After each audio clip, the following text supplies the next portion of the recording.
schedule. So good afternoon again. I sincerely hope that everyone is feeling well and finding ways to stay cool and hydrated. Summer has returned for a few days. If you should ever to know what decisions were, if you ever should need to know what decisions were are made at our board meetings, feel free to reach out to our superintendent, our board members, Mrs. Hayes or myself. Minutes of our meetings are posted on the website after they are approved during the following month's meeting. We encourage everyone to stay informed. The correct knowledge is actually power. I have the distinct honor and pleasure to introduce our pastor for today, Pastor Matt Seals. Reverend Matt Seals is the pastor of First Methodist Church of Clinton, North Carolina. He is married to Leslie Seals, and they have two children, Jackson, who is 10, and Kaylee, who is 4. Reverend Seals has been in pastoral ministry since 2010, serving churches in Rockingham, North Carolina, Fayetteville, North Carolina, and Manteo, North Carolina. While he is appointed as pastor of First Methodist, he believes that his ministry is not constrained to the four walls of the church building.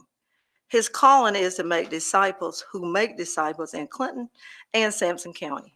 He is an ordained elder in the Global Methodist Church and serves as a denominational leader as the lead presiding elder over Bladen, Columbus, Duplin, and part of Sampson County. In his free time, he enjoys working in his yard, playing disc golf, and spending time with his family. Help me welcome Pastor Matt Seals.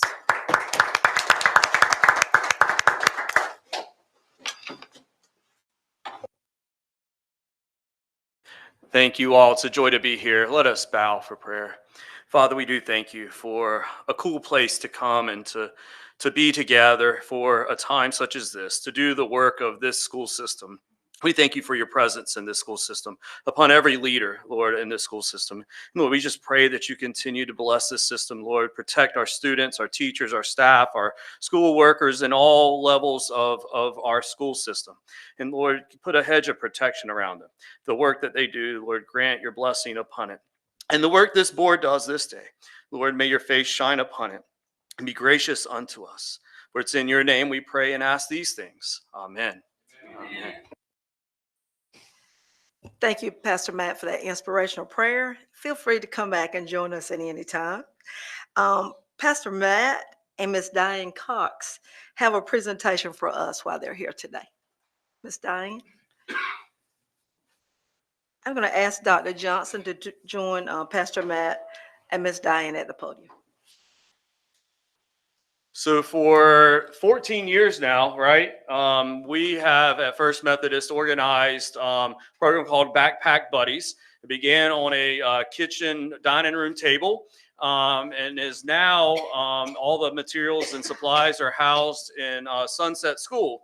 And so we have been blessed to be able to be a blessing through that ministry and that program that many it's not just First Methodist, it's many community partnerships that make that possible. Rotary comes, many groups within the community donate toward that ministry to feed our children and our community. And then years ago, I don't remember how long it has been, but the high school and the middle schools developed pantries, and we were no longer doing backpack buddies in those places. But we decided to make a shift and then to support those programs by giving gift cards. And we did that on a semester basis, but today we come with gift cards for both the high school and the middle school, $1,000 for the year to support the food pantries at both of those places. So we present those. Diane is one of our backpack buddy packers and has been since the beginning of it. And her and Steve have been part of that for a long time. Her husband, Steve, is here with her. And so we're just appreciative of the opportunity and the blessings we receive that we can then pass on and bless others. So here are the gift cards. Okay, I just wanted to say one thing. You covered everything I was going to say. It, of course, says we go to the pantry for the high school and the middle school. And all of you all know about the bags that we pack. Those will still be offered to LC Carr and Butler Avenue and Sunset. Yeah. So it didn't used to be Sunset, but it's been Sunset for a while now. So it's very, very heartwarming for us to be able to give that for you all so that the schools can get food for their pantries.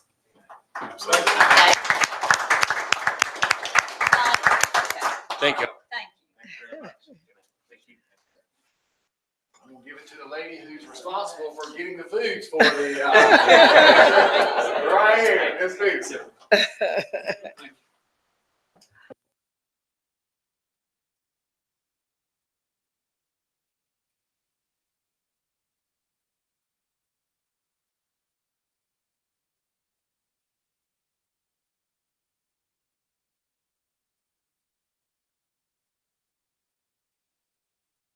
We appreciate you coming to, to help us with that. So, and thank you again for your generous contribution. As Pastor Matt said, this is not the first time they made those contributions to our pantries, and we do appreciate it. Thank you so much. And feel free to come back and join us at any time. All righty. So I welcome students and their parents, staff, community, all board members, those who are joining us in person today, and those who are joining us via live stream. A special thanks to Mr. Lowe for assisting with the technology. Today is Wednesday, August 28, 2024, and I officially call today's meeting of the Clinton City Schools Board of Education to order. Our theme is One Dark Horse, United with Purpose for Action. Our vision is our destination, where we're going and when we plan to get there. Our mission is our purpose, our goal, and why we exist. It inspires us to action. Our core values are what we believe. Our values drive us and motivate us to continue the course of action. Our goal is to live our theme, One Dark Horse, United with Purpose for Action, to realize our vision and our mission and to fulfill our core values every day. The 2024-25 academic school year began a few weeks ago. Welcome back to both our students and staff. While there were some bumps in the road at the beginning, we faced those challenges and we're on the right road now. Many thanks to everyone for working hard and welcoming our students back to school. Let's continue to find ways to promote energy, pride, and excitement in our schools. Again, thanks to everyone, our teachers, other staff, students, parents, board members, and the community who makes our district the best it can be. We recognize and appreciate your hard work and dedication. Many thanks to everyone for working hard every day and for making every minute of every day count. Our deepest gratitude is extended to our frontline and essential workers, those who care for us and protect us. Your hard work, commitment, and dedication are recognized and appreciated. Our thoughts are also extended to our students, our employees, and their families who are coping with sickness and the loss of loved ones. Special remembrance is requested for our city, county, state, nation, and international partners as we address all the challenges that we face today. No matter who or what we are today, we can all be better tomorrow. We are stronger together. I will begin with the roll call. Please answer as I call your name. Board members and attorney, Mr. Jeremy Edgerton. Present. Pastor Russ Emanuel. Present. Mr. Clark Hales. Present, Madam Chair. Dr. Oscar Rodriguez. Dr. Rodriguez will be joining us remotely, hopefully in a few minutes. Ms. Carol Worley is not with us as of yet, but she should be joining us shortly. Attorney Rebecca Williams. Present. Thank you, Attorney Williams. The superintendent and his staff, Dr. Wesley Johnson, Present. Ms. Emily Devane, Present. Mr. John Lowe, Present. Dr. Teresa Malinas, Present. Ms. Sheila Peterson, Present. Dr. William Van, Present. Ms. Nicole Hayes. Present. We're also joined by Mike Hardison from Miss Sampson Independent, Anna Parker, who is our teacher rep. Pastor Matt is still with us.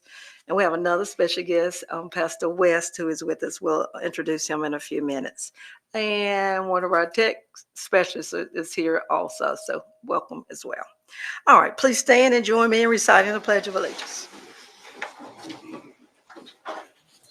I pledge allegiance to the flag of the United States of America and to the republic for which it stands, one nation under God, indivisible, with liberty and justice for all. Thank you. You may be seated. Next item on the agenda is a public comment session. To this time, we have no one who has registered for this session. So we go into the next item, which is a special presentation by Pastor G.W. West. Mr. West, if you'll come to the podium. Mr. West is a local artist who delights in painting our community's historic sites. He is also a lay minister of Grace Methodist Church of Clinton, North Carolina, and serves as a chaplain at Sampson Regional Medical Center, a position which he has served for approximately 40 years. Mr. West, thank you for coming to share with us this afternoon, and I'll turn the mic over to you. Okay.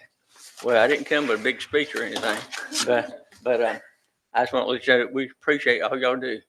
I don't know where Clinton would be without education. And this building here means a lot to me because my aunt has been gone a long time. We went there as a finishing school for women years ago. And we've had lots of Westies and all, our whole family's all in and out of the place. I remember going behind there and some of my friends run back home and went across the ditch. At one time I was trying to catch a ball and I fell in the ditch. And my older brother, that room right in there, they drugged me there all wet. My brother was mad. He was embarrassed. So it's got a lot of history. But I'm so thankful to be here tonight to present this to you. Y'all deserve it.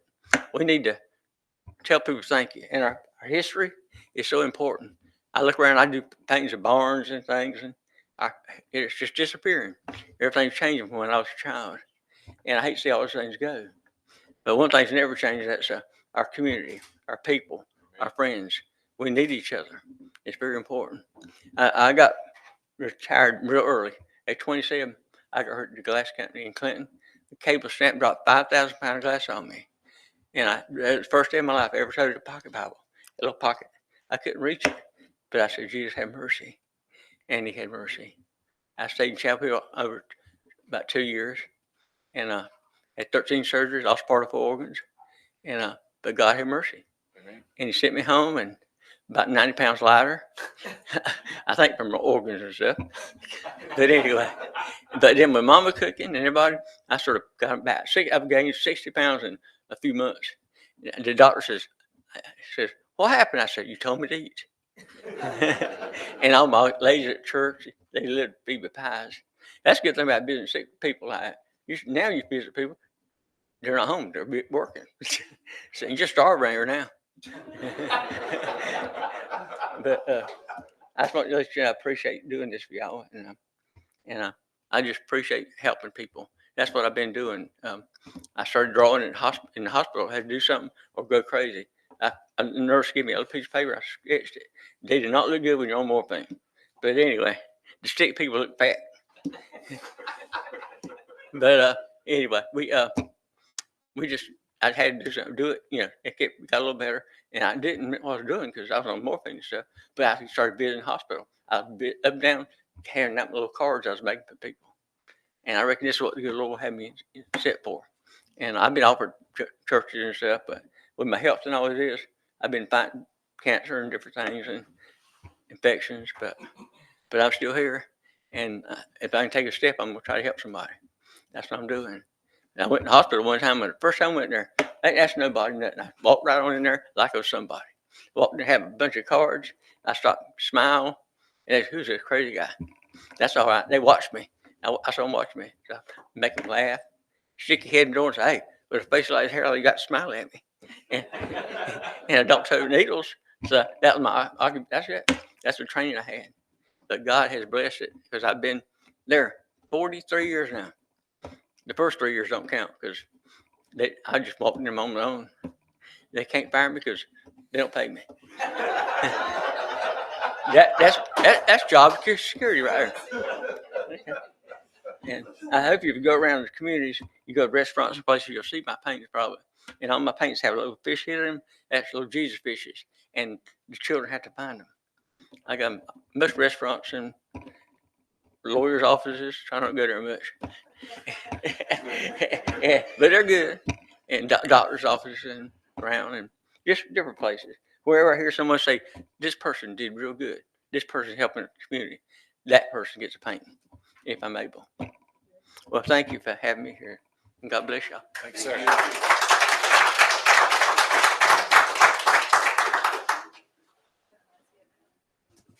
Thank you, Mr. West.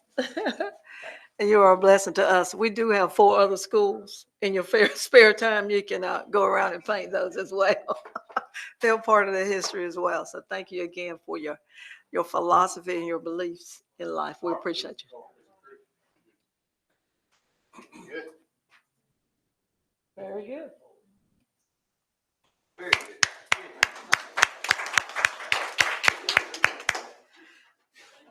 Thank you all. Beautiful, Joey. Beautiful. Next item on the agenda is approval of our board agenda. Board members, you've had an opportunity to review the agenda. I'll ask for a motion to accept the agenda as it is written.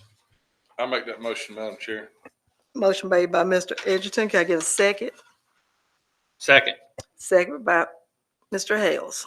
All in favor, let it be known by the word aye. Aye. Aye. Opposers have the same right. Motion carried. Next item on the agenda is approval of the consent agenda. And there are quite a few items on the consent agenda, but you've had an opportunity to review those items A through O. I need a motion to approve the consent agenda as it is presented. Madam Chair, I need to recuse myself from the personnel report, item G. Okay, please let the record show that the pastor has recused himself from the personnel agenda. Thank you. I'll make the motion to approve consent. I don't know if I have enough for a motion to carry. 1, 2, 3. Yep, I have from A to E. Yeah, he's recused. Yeah, I ain't got. All right, But I'll so- second it until.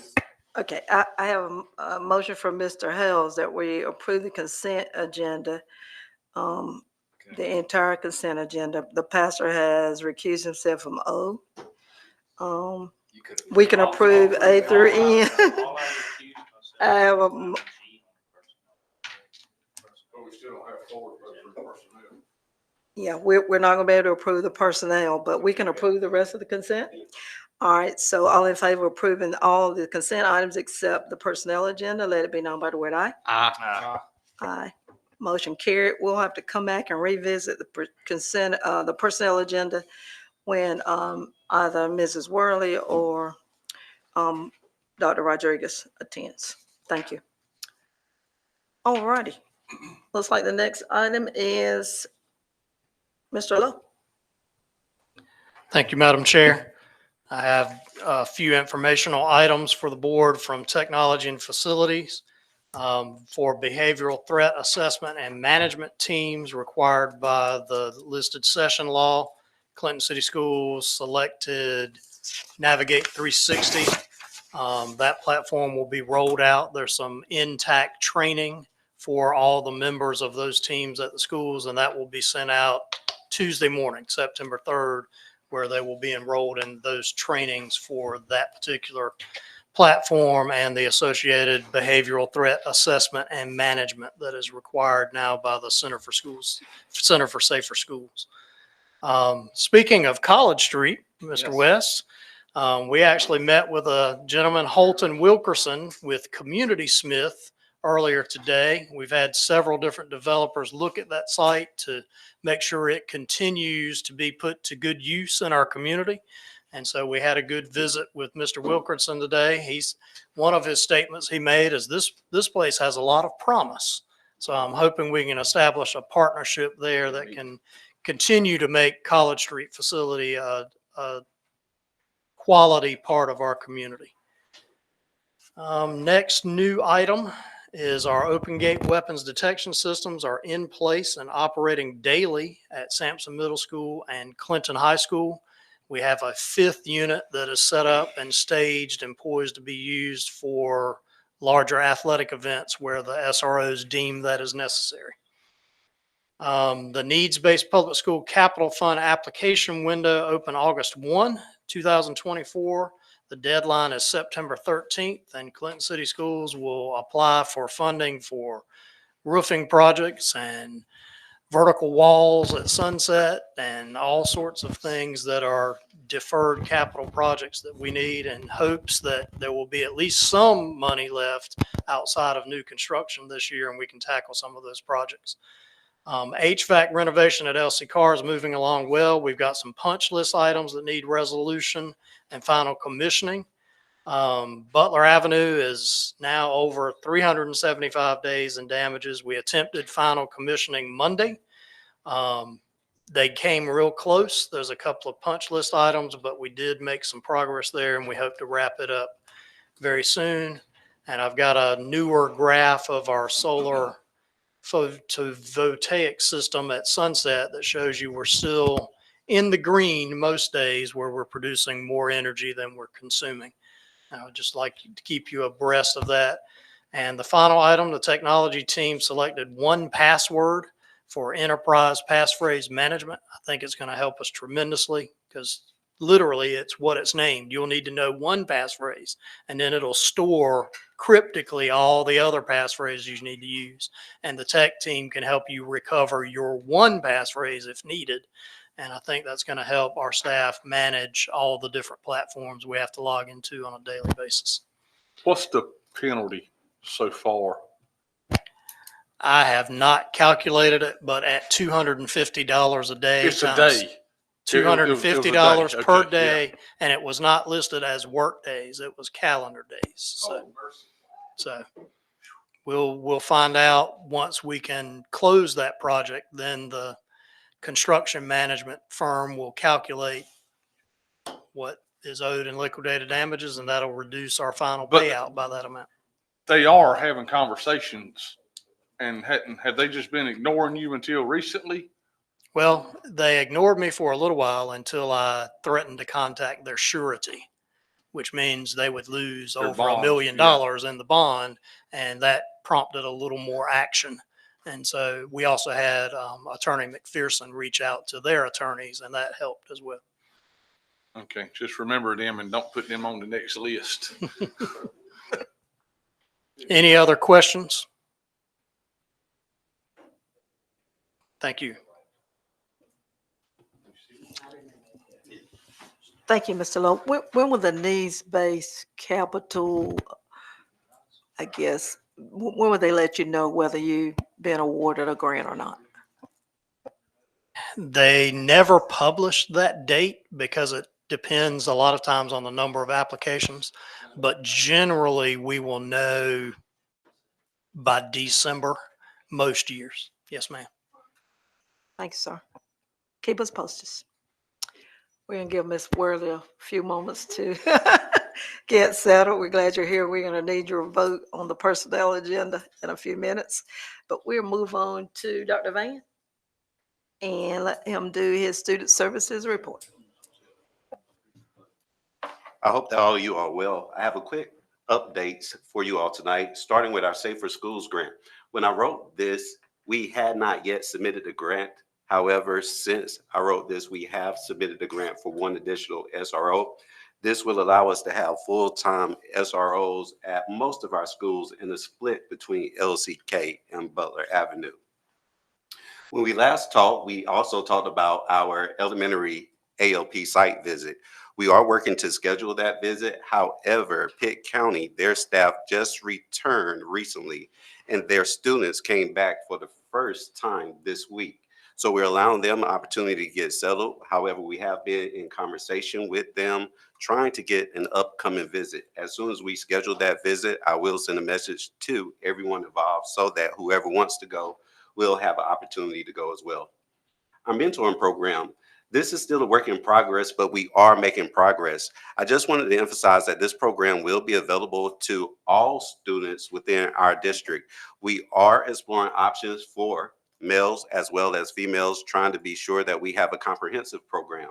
Pitt County, the system that we will visit, also has a mentoring program. My plan is to allow everyone who attends the opportunity to actually see how they work with their students within their mentoring program as well.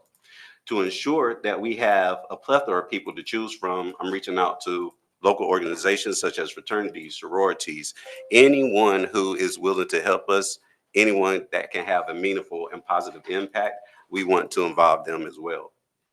Making sure that we just, again, have a comprehensive program. Any net updates?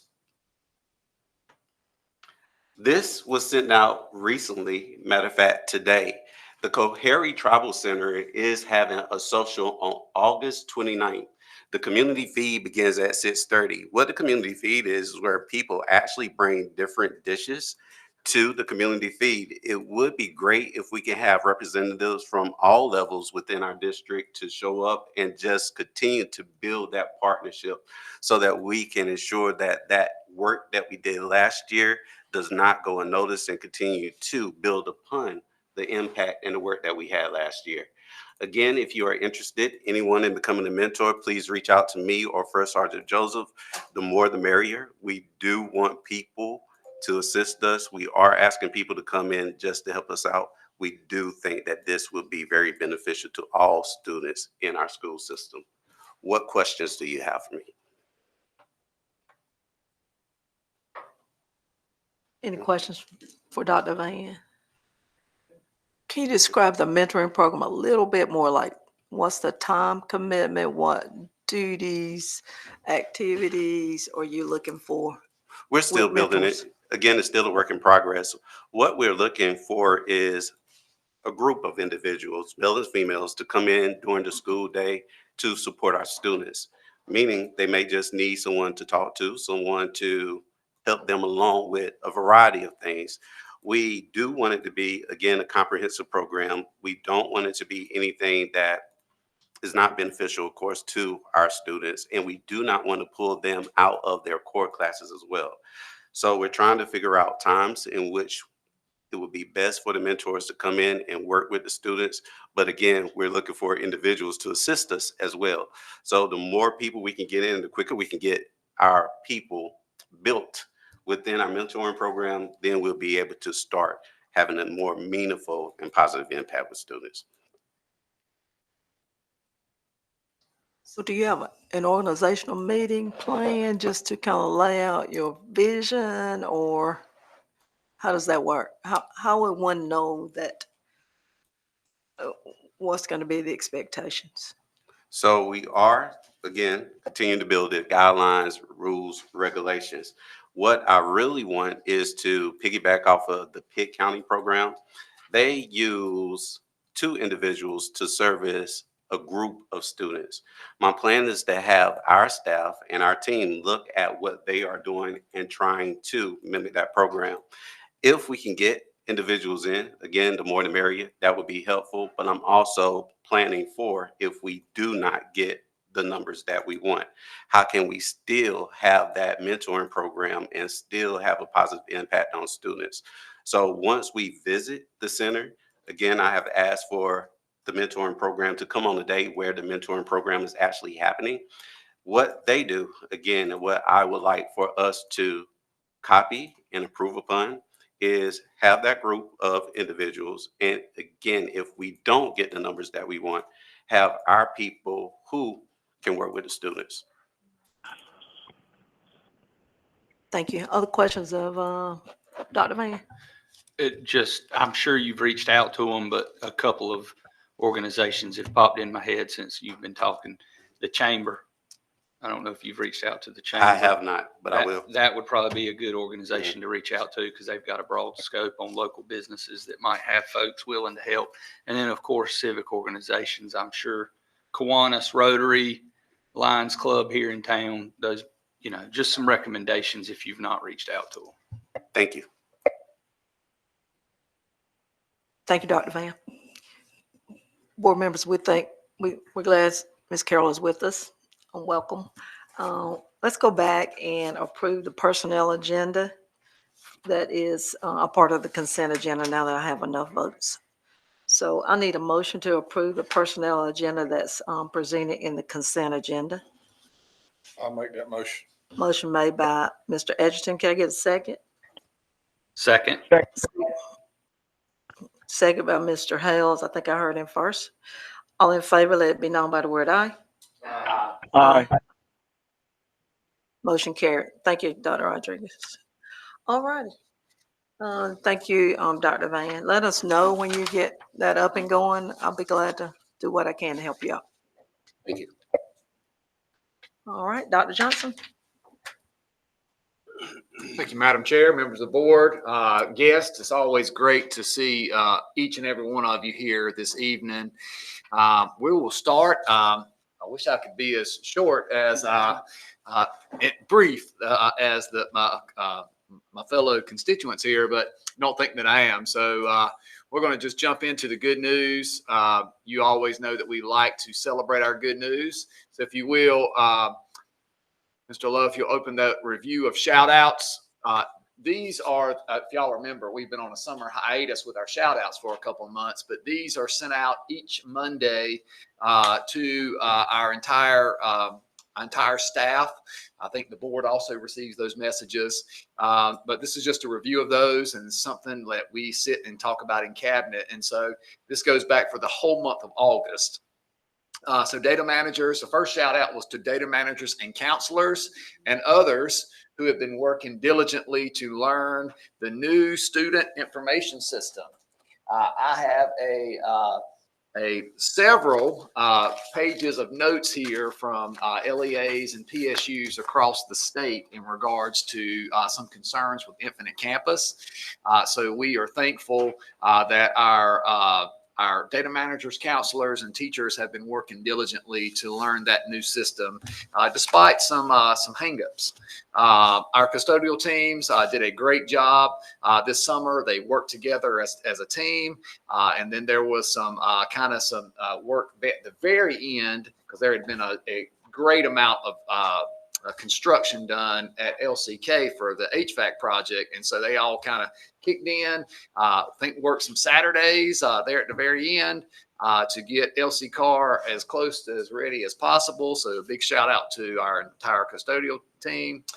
You've already seen a couple members of our technology team, which is actually down a member right now. But thanks to our technology team who have worked hard to ensure that all teachers receive their new laptops.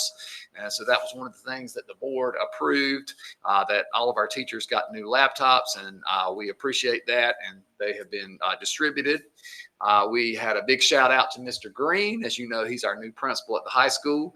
And on the first day of school, they did a big virtual family meeting. I was not at that school at the very beginning of the day, but Dr. Molinas was, and she just raved at the way that that meeting went, and it set the tone for the expectations for the year. So big shout out to Mr. Green. We wanted some of these, you wouldn't have the context, so I added some parentheses and context there. So a big shout out to everyone who made this morning run smoothly. That was the first day of school.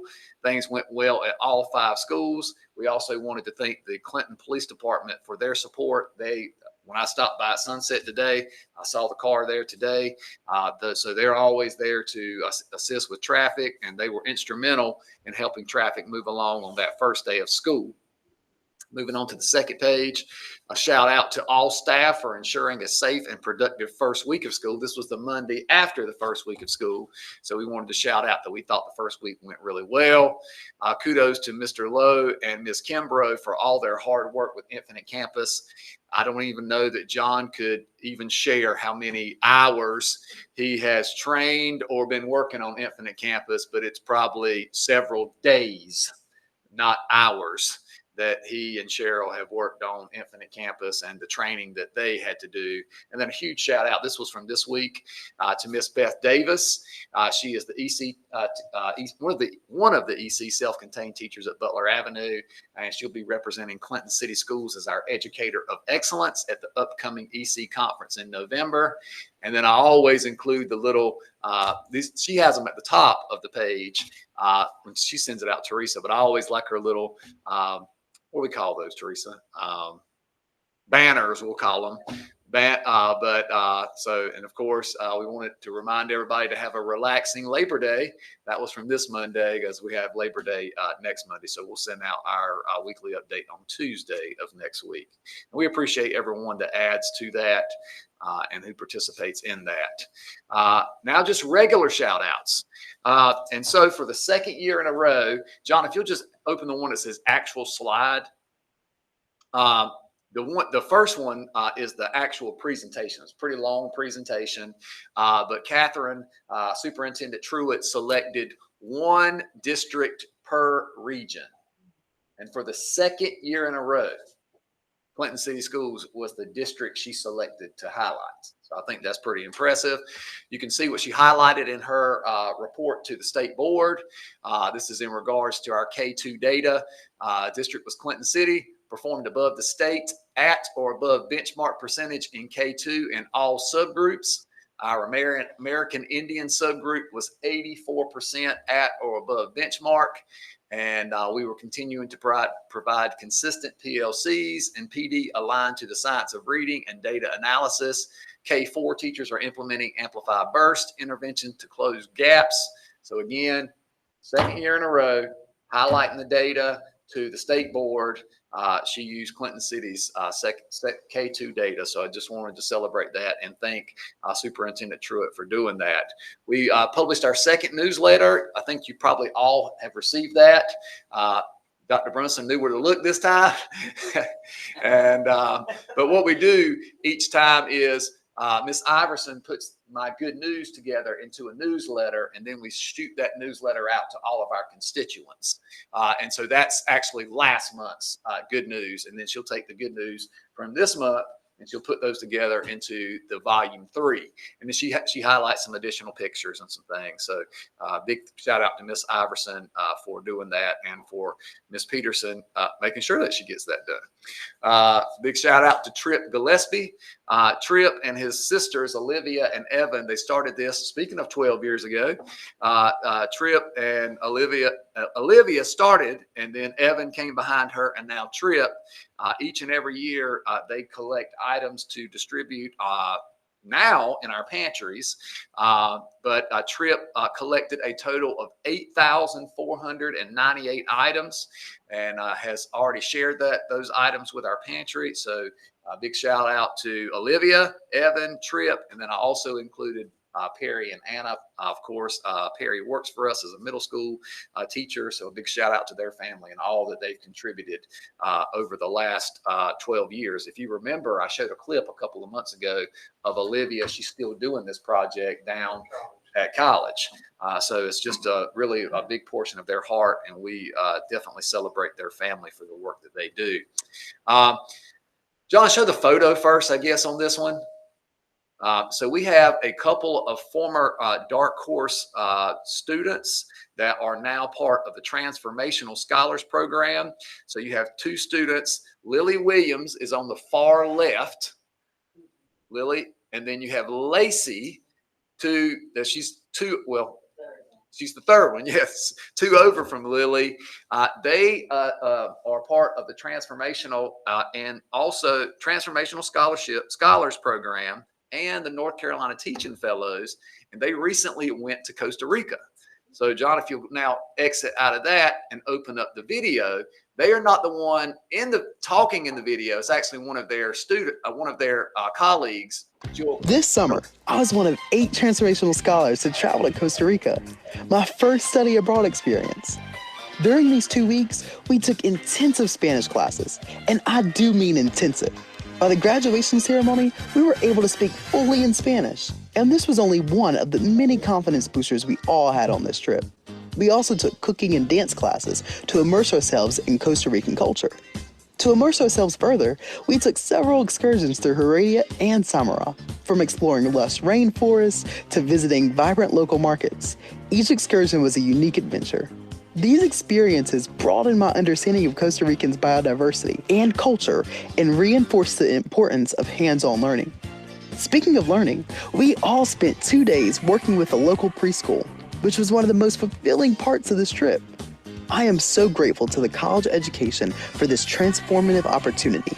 As a future educator in Eastern North Carolina, this experience has deepened my commitment to fostering inclusive and dynamic learning environments. Pura Vida! You know something about that place, Pastor Ray? Yeah, I want to go. You saw several pictures of Lacey and Lily in the video as well. Shout out to them. And what we're most excited about is, as part of the Transformational Scholars Program, we're very hopeful that those two ladies will join back as dark horses in the very near future. They're both elementary education majors, and we would be excited to welcome them back to Clinton City in the very near future. We also had in that same the same bullet there, Kayla Serrano is a junior, and she is a part of our Dark Horse Fellows program. Both Lacey and Lily were as well, but now Kayla Serrano was one of our students that participated in Read to Achieve Camp. And she has a little video here explaining her experiences of working with students that were new to the English language. Throughout the camp, I've really seen how much improvement it has done with non-native English speakers, and how it has helped them like understand concepts better that they wouldn't have understood if they were just in a regular classroom with all the children. And like working individually with them has also really helped build more like their knowledge and help them understand, like help them interpret like what we're learning now to their actual language, which has really helped them a lot, because a lot of these students, like they really know what they're doing, but it's just like the language barrier that gets to them. So big shout out to Kayla. We had several members of our Dark Horse Fellows program, former Dark Horse students. They all came back and helped us during the Read to Achieve camp. They get some valuable insights that's going to assist them. Kayla has a desire to potentially be a ESL teacher in the future. And a big shout out. Yes, Ms. Parker's excited. So a big shout out also to Ms. Bevelyn Lowe, Stephanie Carter, and the teachers that work with our Dark Horse Fellows during the school year and also during Read to Achieve Camp. So we've got a really good thing going, and we're super excited about where this may go for us. This was today. I just got this like within the last hour, but Fast Willie Parker visited Butler Avenue School today and donated 30 book bags to students in need. And we would definitely wanted to highlight and celebrate a Dark Horse legend, University of North Carolina Chapel Hill standout, and Pittsburgh Steelers Super Bowl champion, Fast Willie Parker, for his efforts and assistance here in our community. Oh, we might could use him. So definitely wanted to say thank you to all of our loyal and caring Dark Horses who continue to give back to our students and to our community. We've all just met Mr. G.W. West, so we'll skip that one, John, but he definitely appreciate his efforts in donating the painting to Clinton City Schools. And as John said, we just visited there today. Dr. Harding was featured in an article about North Carolina State University's LIFT program. It's about halfway down, John. LIFT stands for Leadership Institute for Future Teachers. You're going to see a fairly large photo of Dr. Harding in just a minute. It's about halfway down, John. They had 10 LIFT alumni members that they highlighted and celebrated. And Dr. Harding went to LIFT in 2003. And I believe she was a student here in Clinton City Schools. And she was inspired to continue on. And 21 years later, she is the principal of Butler Avenue.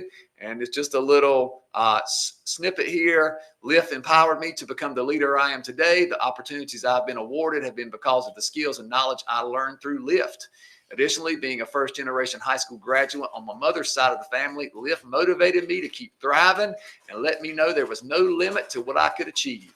So here I am 21 years later, stepping into my 16th year in education as a principal. What a blessing.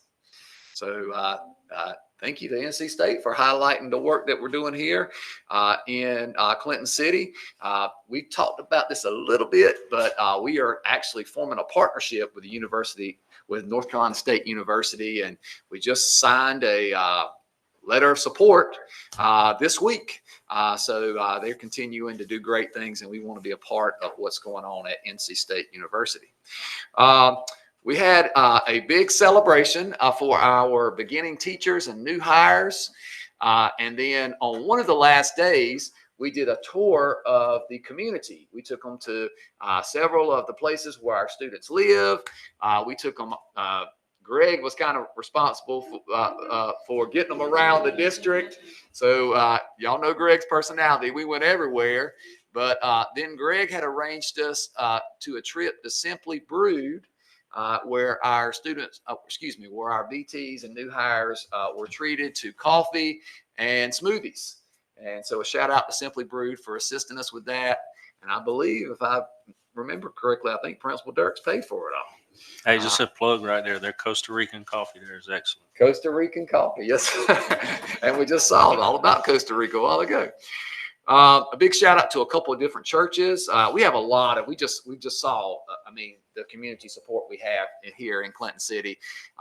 We have a lot of churches that give and support us. Just recently, we had Grove Park Baptist, who had a group of church members that went around on Tuesday, August 6th. It was our second day in school, and they issued a prayer on all of our school campuses. So thank you to Grove Park Baptist, and then also to Clinton Community Church, who had to be delayed because of the hurricane, but they provided donuts to all faculty and staff on Tuesday, August 13th. And so a shout out to all of our churches, but for this one, Grove Park Baptist and Clinton Community for their assistance thus far this year.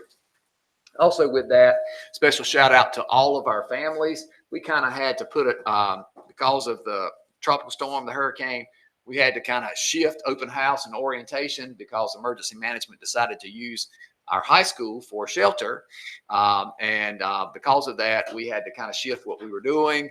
But we moved that to Friday. And on a Friday night, we even had a huge crowd. So a big thank you and turnout to our parents and our families, and also to our staff for giving their Friday nights up for open house. Not specifically sure who I should shout out on this one, because I think that maybe the Booster Club was involved, but also some board members. But the new cooking area at the football concession stand in Dark Horse Stadium is ready for some hamburgers and hot dogs and pork chops. Now I got a message and asked that nobody walk on that concrete. And then the very next day, that same board member sent me a message and said, somebody walked on our concrete. We didn't go quite like that,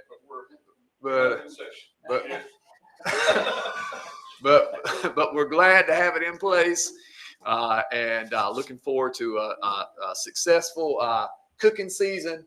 And we hope everybody will come out and support our dark horses as they do battle.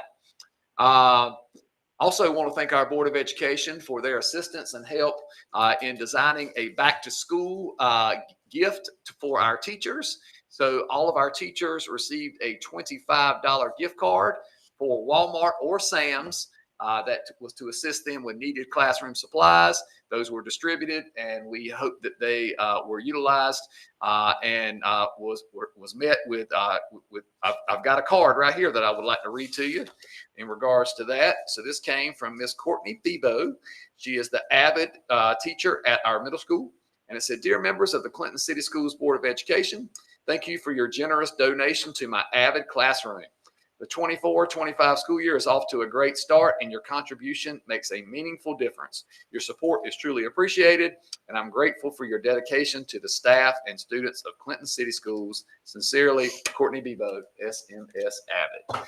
So thank you to the board for assisting us with that and helping us come up with that idea. Great idea, and we're hopefully that we can continue that on, maybe even expand it in years to come. Several individuals, speaking of Avid, have assisted us with collecting pennants. And these are just some of the ones that we have collected thus far. This is at one school. We've got at least this many at Sunset as well. And a big shout out to those faculty and staff members, as well as to those universities for sending those items free of charge. So again, with Avid, you are assisting and helping most of the time a lot of first generation students to get college and university as an idea.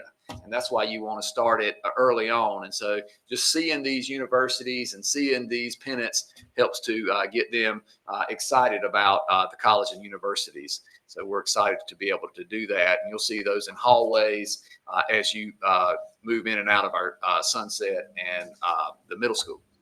Also, as you're aware, Avid has started school-wide at Sunset Avenue and Sampson Middle School. And we have a picture. I know John's kind of got a lot going on there, but John's going to get back to the picture of, I think it was one of the first days in our Avid classroom. We had some students doing a get to know you / teamwork activity. Right there you are, John, very bottom one there. And we had some students that were working hard. They could not talk on this activity. And so you'll see a lot of pointing and laughing from the pictures, but they had to arrange and stack the cups. And this is one of the first day of school activities. And again, we're excited to be offering Avid for both of those schools. Speaking of shout outs, we definitely want to shout out all the hard work and efforts that are going on in our classrooms, not just in the classroom with teaching the courses, but also at home, on the weekends, at night. We have teachers that are undertaking a fairly large group of online modules. Most of these are actually required by state law and have been a part of the Moodle classroom. We have shifted that over to a new platform called Public School Works. But John was able to pull some numbers, and this was as of Monday. And this was with the new training that we had just embedded from, what was that training we embedded? Alice training. So we had LC Carr, 64% had completed all of the training, or 64% of the total training was completed. Butler Avenue, 55% of the total training was completed. Sunset Avenue, 71%. It was 100% before John added the Alice training. Sampson Middle School, 51%, and Clinton High School, 65%. So our teachers are working very diligently to get all of their trainings complete in Public School Works. And we just wanted to say thank you to our teachers. Ms. Parker, you make sure you say thanks, because Sunset, and all of our schools were on it, but Sunset was 100% until the Alice was added. So a big shout out and thank you to all of our teachers that are working diligently to get those trainings completed. Recently, we had a couple of members of the North Carolina State kind of the football program. They came down to Dark Horse Nation on an early Saturday morning to participate in Media Day. So you have a picture here of, it took me a while to kind of figure out who the one on the right is, but I went to State's website and I was able to find a picture and match it. So that is Miss Annabella Myers. Miss Myers is the North Carolina State Associate Athletic Director for Communications. So she has a fairly big position. I think they said she's been there for 28 years. And then y'all probably know the other guy. He used to have a little more hair, but Mr. Jeff Gravely used to be the sports announcer on WRAL. But his new position there, I think he started in 20 or 21. He's the North Carolina State University Director of Content Strategy. And he hosts their football program as well. So big shout out to them for making the trek down to Clinton. And I think when they were asked why they came, they said, we came for Johnny Boykin. So shout out for Johnny Boykin for him working that out. So thank you, Coach. We appreciate their attendance. Big, huge shout out. I was at this event as well as many of you were, but we had our first annual alumni soccer event. We had 84 former Dark Horse soccer players to show up and participate in the event. The games were all close. There was 2 games, and then there was a PK shootout. And so that was the first picture. And then this is a winning team photo. I believe you'll see a board member's wife in the photo. But they won. You can tell that they sweated a whole lot. in the photo. It was a hot night that night, but it was great. Everybody had a real big success. I enjoyed watching the games to see. There was some incredible soccer play. Some of these young men and young women can still play. So a big shout out to that. I just found out today when I was going through trying to find the information on Miss Myers. It looks like we got a 7-on-7 event. That's an alumni event that's scheduled for our football team on homecoming. So real excited about that as well. And we'll get some flag football. We'll get those photos. But if you are a former Dark Horse football player and you want to play, you can search on formerly known as Twitter X and go to Clinton Dark Horses and you'll see all the information on there. We've talked about this a couple times, but it is now finalized. John, if you'll throw that I love this picture. But on the highschoolovertime.com, which is a part of the WRAL network, in the Spirit Awards for 2023-24 against 4A high schools, Clinton High School won the student section of the year. So a big shout out to our students, to our fans. If you go to any of our events, there's always a very large student section. And you can see just from this photo, that's the kind of energy you get in our student sections. And a big shout out to our students. And that's a great honor. And definitely wanted to highlight, we think, everyone who voted, because you got to vote for that again. And that we were going up against four 4A high schools. So big shout out. One was Myers Park. They got what 3,500 kids in that school. So big shout out on that. The rest of my items, enrollment numbers. John, if you'll pull just the one right there, that's the newest one. I got some information here somewhere. But on day 10, which is already gone up from there. John, if you'll go all the way over, you can see that we had 2,978 kids, which on the last day of school last year, we had 2,982. And so on day 10, we had 2,978. So right where we were last year, the numbers are looking good. I would say, just based on what I know from the last couple of days, we're probably well over 2,982. Those are the numbers broken down by the grade levels. Did want to share that information with you. It's there for your perusal. The testing calendar, you don't need to necessarily open that up, John, but the testing calendar is there for you all to look at as well. Emergency management, I think you probably all read that there were some concerns about the tropical storm, hurricane, and the communication. We have arranged a communications meeting. John and I will go to that on September the 9th at 2 o'clock to talk about some of those concerns and hopefully work those conversations out. This came in kind of at the 13th hour, and Teresa was not scheduled to be to have a section. Normally she would send this information, but I told her I would handle it.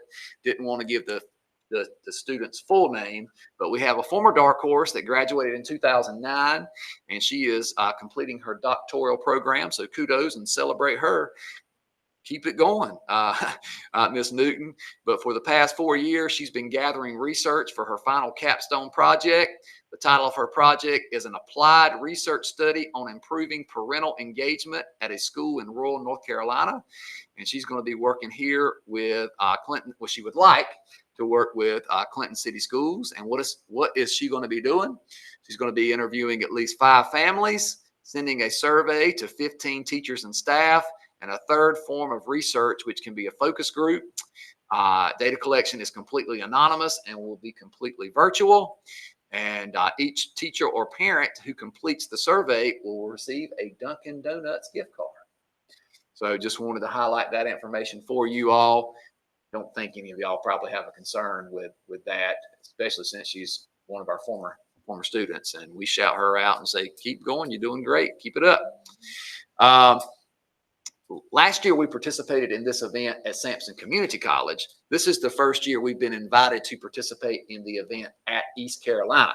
I know at least one of our current board members has a former allegiance to East Carolina, but we will be participating in Connect Tamos, which when it originally started several years ago, it was only for students in Greene County and Edgecombe County. They have expanded this thing, and this thing has gotten huge.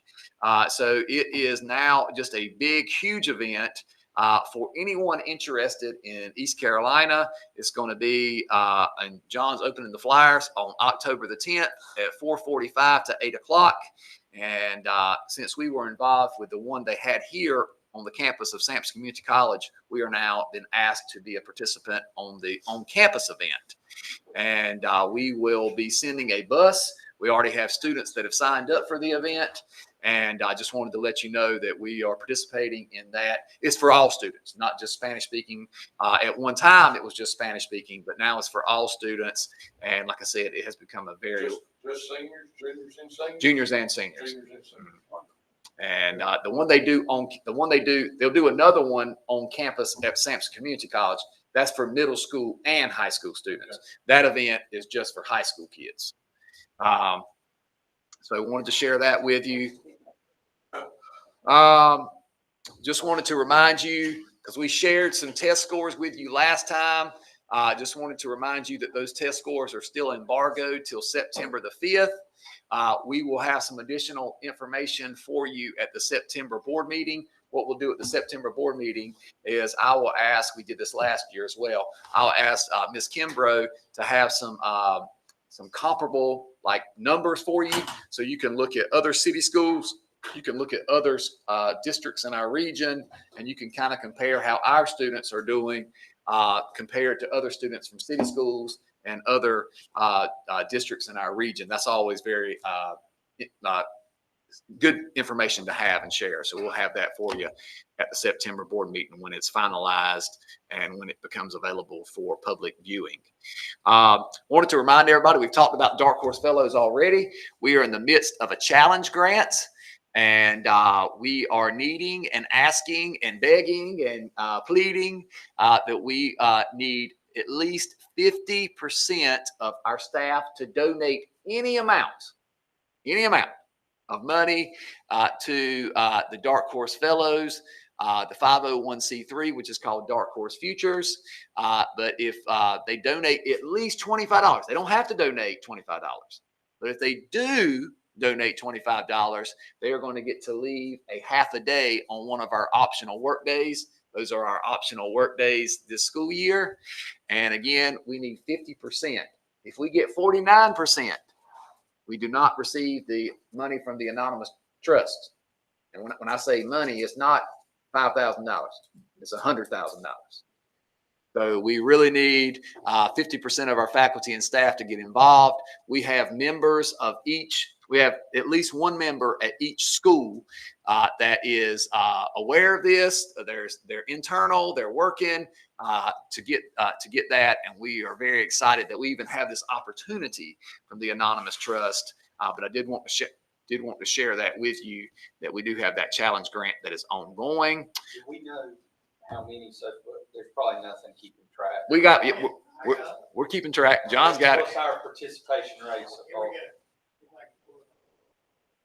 Did I just put that in? You did, yes, sir. I'll pull up. Okay, thank you. But we really just kicked this off. So they've got till the 1st of November or something like that, John? Yes, November 1. So, and we do need to remember that teachers just got their paychecks. So we don't really think that we're going to have, but we're just excited that we have the opportunity. But yeah, John will pull that up in a few moments. Thrive Scholars. Last year we started Thrive Scholars. Thrive reached out to me this week. So we will have some additional opportunities for our students to participate in the Thrive Scholars program. If you remember, at one time I shared with you that it was a scholarship. It sort of pseudo is, but it's more of working with students in need to find them opportunities to attend any university that they choose. We had 2 students last year that went to Amherst this past summer, and they will be a part of that Thrive. It's a 6-year program. And so we're excited about that will continue on this school year. The attendance bonus also will continue on this school year. We're going to look at paying the attendance bonus in February so that our teachers get the maximum amount of money that they can.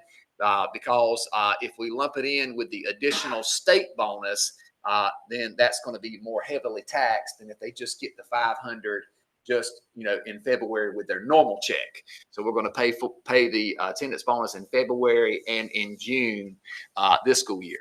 John's got it pulled up. So we're at 4.68%. Was that as of Monday, John, or is that current? So John has a live feed, so we can keep a watch and keep check on that. And again, just up to 5.9, almost 6. And what's the difference? Do they? I know they know, but just for our purposes of knowing, write a check, give it to the school. Is there an online way to make a donation? So you don't. I'll give you the answer, but I'm going to give you the short version of a very long answer. So we tried to set up Venmo and Cash App. That will not work for a nonprofit. You have to tie somebody's social security number to it. And once you do, they're going to get a 1099 once a certain amount is reached. So we had to yes, punt. So we've looked at another one. What was that one called that we just? Give back, and then there's another one. Cheddar. So there's a couple that we're looking at that would be ways to pay online. The give backs, we looked at them recently. They take a pretty hefty amount. Yeah, that's pretty hefty fees. So we're looking at. Can I make a suggestion there? This is my wheelhouse. Tidely will be a great one, and PushPay. Look at those. Thank you, Pastor Russ. So Tidely and PushPay, we spent a lot of time on this trying to. We had Venmo up, we had Cash App up, we had money being donated, and we had to back up and punt when we found out they were going to tie it to Miss Hayes's social security number. You know you got that kind of thing, Christy.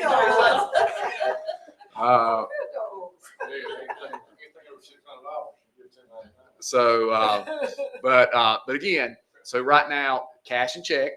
And as you just saw from Mr. Lowe, 5.91%. But we're looking at these other options. We appreciate Pastor Russ's ideas. We're looking to those, and that would be very helpful if we can have some way to pay electronically. A lot of people now utilize that way to pay. Those 2 options allow the giver to cover the fees as well. So that helps you both ways. Thank you, sir. And again, what I want to reiterate to teachers, $25 is not required. It can be $5. It can be $10. But if they would like the incentive of the half a day off, $25 is what we're asking. But we'll take $1. We'll take anything. $1 counts toward the 50%. So again, we've shown. You've seen today how much Dark Horse Futures is going to help us down the road. And I think Anonymous and Stephanie Carter and Evelyn Lowe for all the work, and everybody. A lot of our teachers are involved with it, and it's just a big thank you to everyone. So for clarification, John, is it tracking each person? Because they want 100% of 50% of our staff to make a donation. So is it each donation is tracked to one person? Is that how it is? Because what if I gave it 2 times? No, it's tracked to each individual. So that is a pivot chart with all of our employees' names. And when they contribute, it marks them. They contributed. And then we're tracking who gave 25 or more, of course. And so it is tracking each individual if they contributed or not. Yes, ma'am. Thank you, Mr. Lowe. A good question. Ms. Worley. We've talked about the attendance bonus continuing. As far as I know, and I'm going to look at Emily, but I think she's told me, we will be able to offer the 071 supplement again. That is the extra supplement that's given by the state. Teachers are paid that in January. And so we're excited to be able to offer that again. That number went up last year. We hope that it will continue to go up. We won't know that exact information probably for a little while, but teachers should be expecting that money again in January. So very exciting to be able to offer that, that 071 bonus. Just a reminder on that, we'll bring you that information in December because you all will have to approve it. But the way that we have done it in the past is we don't just pay our 001 and 007 teachers. We pay anybody that's a teacher. All teachers get that amount divided by the number of teachers. So whatever the number is that Emily gets, let's just say that it's for this, we'll just say it's $500 and you've got 50 teachers, they would all get $10. We don't just pay 001 and 007. We give it to all teachers. Dr. Johnson, and I think you mentioned this a minute ago, but I know last January there was the kind of concerns around the tax, how much was taken out because of it was that bonus, right? Along with the, which is why you're switching up the attendance bonus, which is great. And you're probably already planning to do this, but maybe in December at some points, just send out some type of communication reminding them that that's coming, and there may be different tax implications because of it to kind of plan for it. It probably, hopefully wouldn't lead to kind of the after meetings that you had last year. Absolutely. Thank you. Thank you, Mr. Hales. That's a good idea. John's already talked to you about the College Street project. He and I make sure we cover that because we're super excited about that partnership potential. The YMCA, I think Teresa discussed this last time, and I wanted to make sure that you were aware of the dates. We are moving forward with the second grade swim initiative in all of Clinton City. Well, Clinton City second grade is just one school, but it's Clinton City and Sampson County, all of their second grade as well, will get to participate in the Safety Around Water program. We now have the dates for those, September the 9th through October the 12th. Our students will participate. Most of those weeks is 2 classes per day. There is at least 1 week that's 3 classes per day. We work with our attorney to develop a pretty detailed parent approval form, and we are collecting information from the YMCA so that we can distribute both the parent approval form and just informational type information to the parents so that they'll know what's involved with the second grade swim initiative, and so they can make an educated decision about their students' participation in that. But we're hopeful that all students will participate in the second grade swim initiative at the YMCA. There were several recent updates from DPI. John, you don't have to open them because they can read, but I'm just going to kind of go through. The first one is budget and allotment update. What that says in the memo is that basically due to the lack of an amended budget between the Senate and the House, they couldn't come to terms. All funds were not readily accessible. So the money to fund additional PSU growth, which isn't us, but there'll be some districts like Wake or Charlotte Meck, they may get an additional 400 or 500 kids. They don't have that money to give to the districts right now. And so that's what that memo is talking about there. And DPI is hopeful, but the way that it's worded is they cannot be assured that they will not pay that money until DPI can be assured that funding is sufficient. And so that's what that memo says. The second memo, John, is the annual testing program and accountability. There were a couple of updates in that one. It's a big, long document that talks all about how we do testing in North Carolina. What you need to know is that there's a couple of changes. Science, 5th grade, 8th grade, and biology. So if you have teachers and parents, if you're listening, if you have a student in 5th grade, 8th grade, or biology, test scores will be delayed.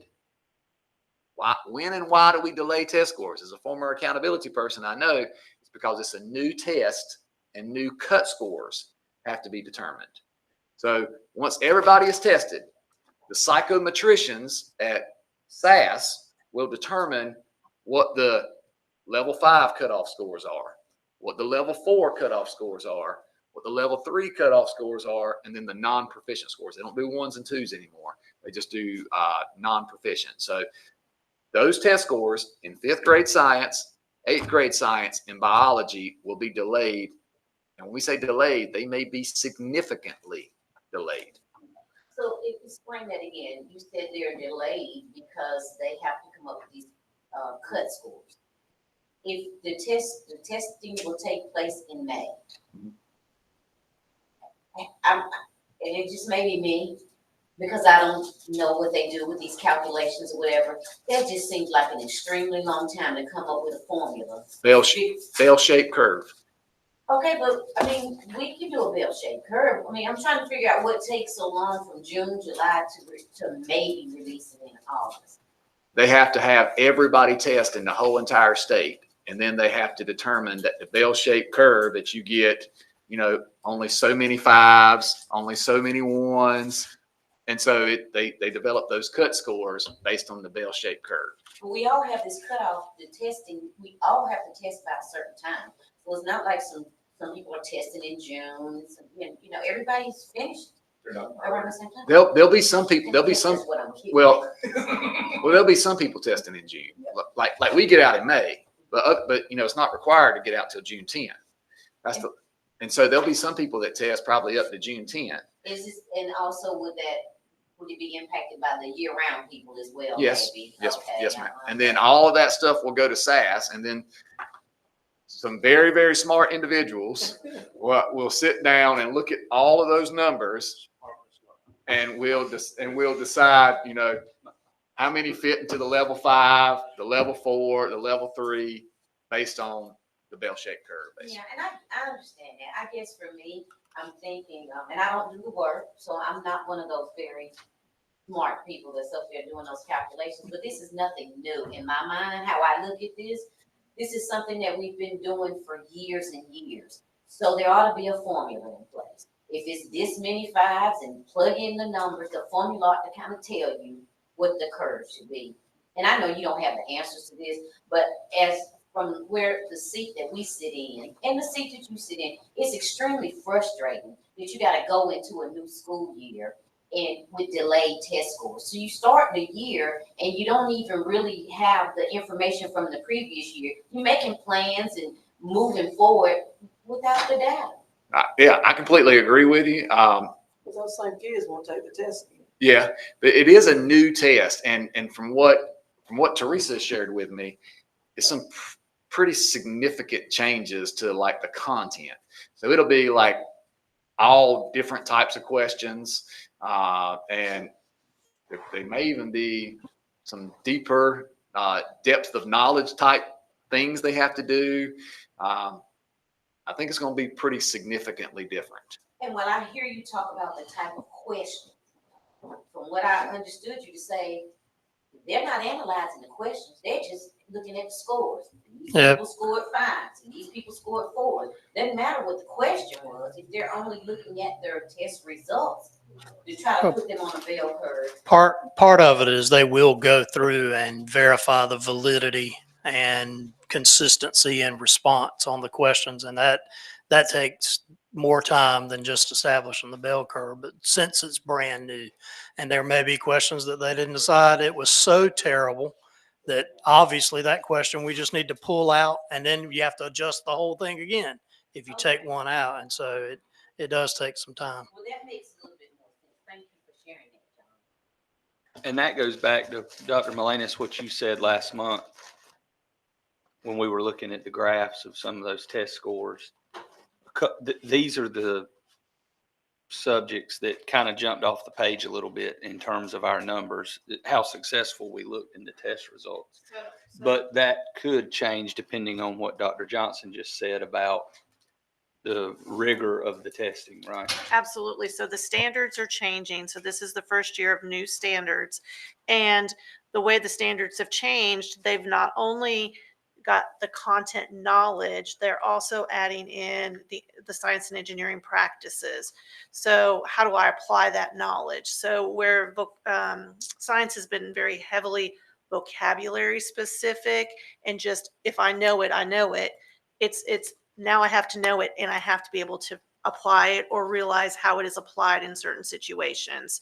And so there's rigor, there's more rigor in what we're expecting kids to do with those science and engineering practices. And so that will change the way the test looks, which is why they've got to go and renorm it and everything. We've been doing a lot of work. We had science teachers here this summer working on curriculum. We're looking at resources in different places. So they are all very much aware. We started this work last December. So they've been working on, and they knew this change was coming for a good year and a half now. So we've been doing a lot of work with the standards and around standards, sending people to different places, bringing that information back, sharing with each other. So that's happening. We shared with you a couple months ago that there are other subjects that'll be doing this very soon. ELA, math within the next 3 or so years will do the same type of thing where they'll new standards, new test, renorming. So it's just the cycle it goes through. So as we're talking, listening to you talk about the rigor and you talk about the questions and all, when we look at our science departments, what about the resources that they have? You know, from being in this seat for a while, science was an area where the labs weren't being utilized as much. Right. But then when you back up to say, well, they didn't have the resources. So what kind of resources do we provide to the science teachers? You know, we gave everybody $25. Well, that was nice. Right. But, really trying to make sure that they have the resources, they have the beakers, they have all the little things that they need to really, really implement that science curriculum. Instead of just talking about it or allowing them to look at it on the screen, being able to do some of those hands-on practices that will be more meaningful and that will stay with them. What are we doing to help them? So what we asked all of the teachers to do when we met in December was to come up with a list of things based off of the new standards that they thought they would need. We've asked them to go back into the buildings and see what's there because there are things there. It just may not have been utilized. The thing to remember with hands-on and science and experiments, look, when we were in school, we dissected, we turned on Bunsen burners, we blew things up. Like that hasn't happened in a really long time because of safety type issues. I think we got away from that over the last 10, 15 years and bringing that back in. So there are supplies in the schools. A lot of the stuff is consumable that buildings can help support their teachers with. We just need to know what they need. And so that was the request that was sent out to them. Tell me what you need. And some of them have sent a list like, I need this. Not a lot of them have sent lists.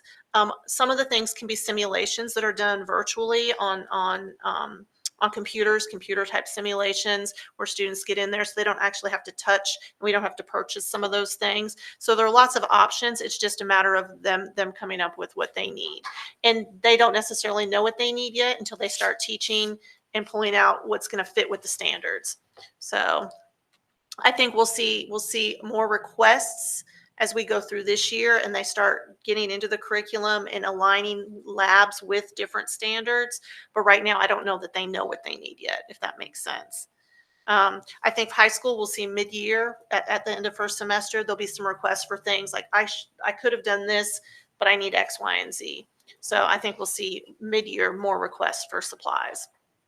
And we have curriculum money to help with that. Okay. So. And do the teachers know if it's going to be more hands-on, in-depth type questions on a test instead of vocabulary and knowing, do they know what type of questions will be on the test so they can teach it that way? Because there's 3 different ways to get, to an end result. And we don't need to be teaching direction A and the test is direction C. The child knows the information, but it wasn't taught the way the test is going to be. Is that going to be a problem? So whenever a new curriculum is, or new standards are created, and a new test is created, our teachers have the option to go and be test question writers. We have one high school teacher that was involved in writing test questions. We have a 5th grade teacher that was involved in writing test questions. So we have people in district that actually have worked on those teams, so they know what those questions will look like. Do they know the exact question they're going to get on that test? No, but they were item writers for that. So we do have a high school and a 5th grade that were able to do that. So that's the type of things that when we work in PLCs that are science specific, we share and we talk about those. So we'll have some insight into that.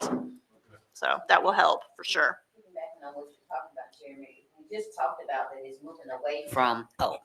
moving away from vocabulary and more to hands-on, then that just more supports what I'm saying about making sure that they have the opportunity to be able to do these things, so it'll stick with them. Because even Dr. Melendez, you said it's going to be more about how it's applied. Right. So they'll still have to know the terminology. They'll still have to know the vocabulary. That stuff's still important, but it won't stop there. They're going to have to do the application. If you if any of your children have taken the ACT recently and have worked on the science section of that ACT, and I know some of you have high school students, it'll be a lot of what they do on the science portion of the ACT. That's the type of science questions that we'll have, looking at graphs and charts and making connections and putting, what science standard and engineering practice would fit with this. So it'll be a lot more, it's just gonna be different. It just really is gonna be different. Nothing I don't think that they can't handle. It's just a matter of looking at what it's gonna be. And sometimes it's hard to tell before you take that first test too. Right? And we don't want to say we're teaching to the test, but we're teaching the standards. And if the test is aligned to the standards, we should be okay. So, Dr. Mullins, will DPI put out practice tests and test questions, and will they share the test specifications with us? They will give test specs. They do that for every content area, and all of our teachers get those test specifications every year. They have a nice resource hub that they've created. They will not give us test questions. What they may do after the first testing cycle is give released test items that they've used previously. So just like ELA and math, we can go in and we can pull those test items that are from the year before or 2 years before. They'll do that, but we won't get anything ahead of time. But they do have a really good resource hub that all of our teachers are aware of. And they spent a good amount of time this summer working on that curriculum and making sure we had some good stuff going. So, yeah. I think the only thing that I have to add to that whole conversation, and I appreciate Dr. Molina's jumping in, is I wrote the word down, repository. And so there are some pretty good local repositories of resources that are available to teachers. One is called STEM East. And Dr. Molinas and I have a pretty good friend, colleague, Dr. Linker, that is going to work for STEM East. Yes, and so we can reach out to him to see what resources that they can offer us.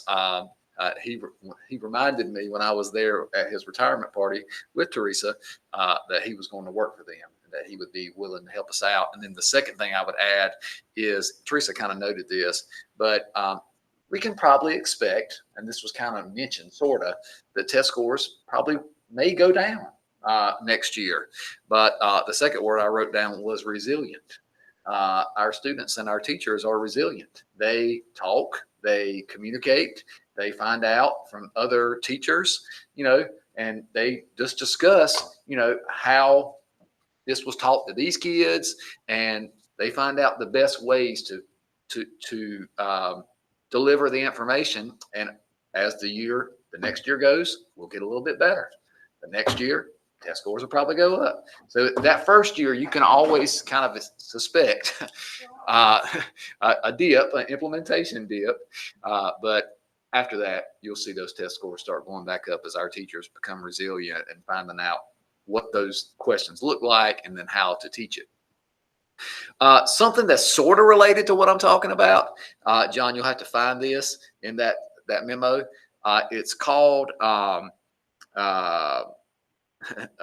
it's what they're calling a new designated feature. So in the past, to be students read aloud in English, you had to be a student that was receiving accommodations because you were a EC student, you were 504, or you were LAP. So now anybody can have access to read aloud.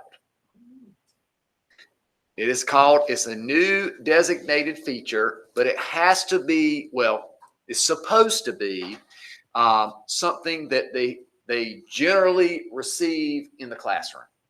So if you have students who generally receive test read aloud, now that's not available for reading. You can't do this for the reading test. What I'm talking about is the math test or science. There are provisions where it used to be for accommodation students, EC, 504, LAP, you could get read aloud upon request, read aloud all, so forth and so on. These were accommodations. This year, and it sounds like this is going to be kind of the moving forward, it is a new designated feature that allows any student to receive read aloud in English.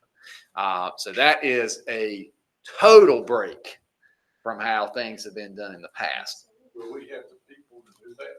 It's a it's on computer. Yeah.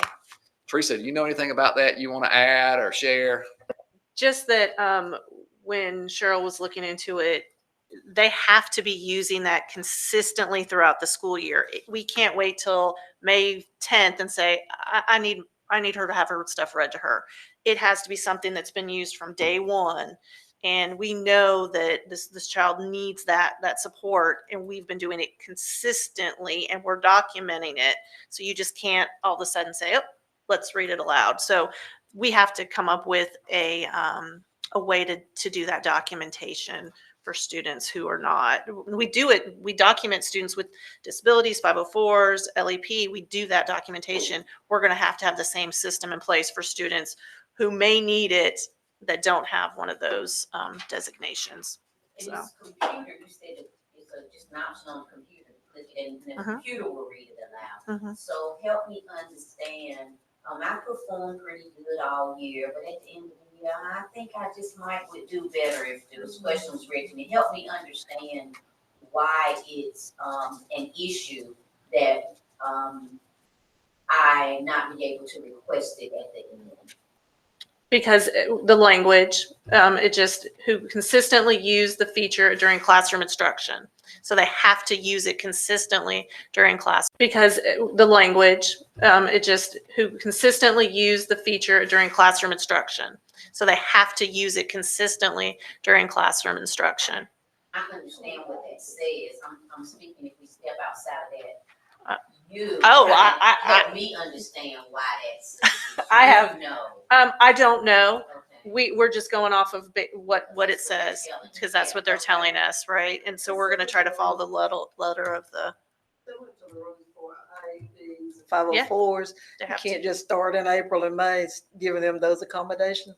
They have to be done throughout the year because you don't really want to surprise a child in May with something new that they're not accustomed to. So I think they probably adopted it from that.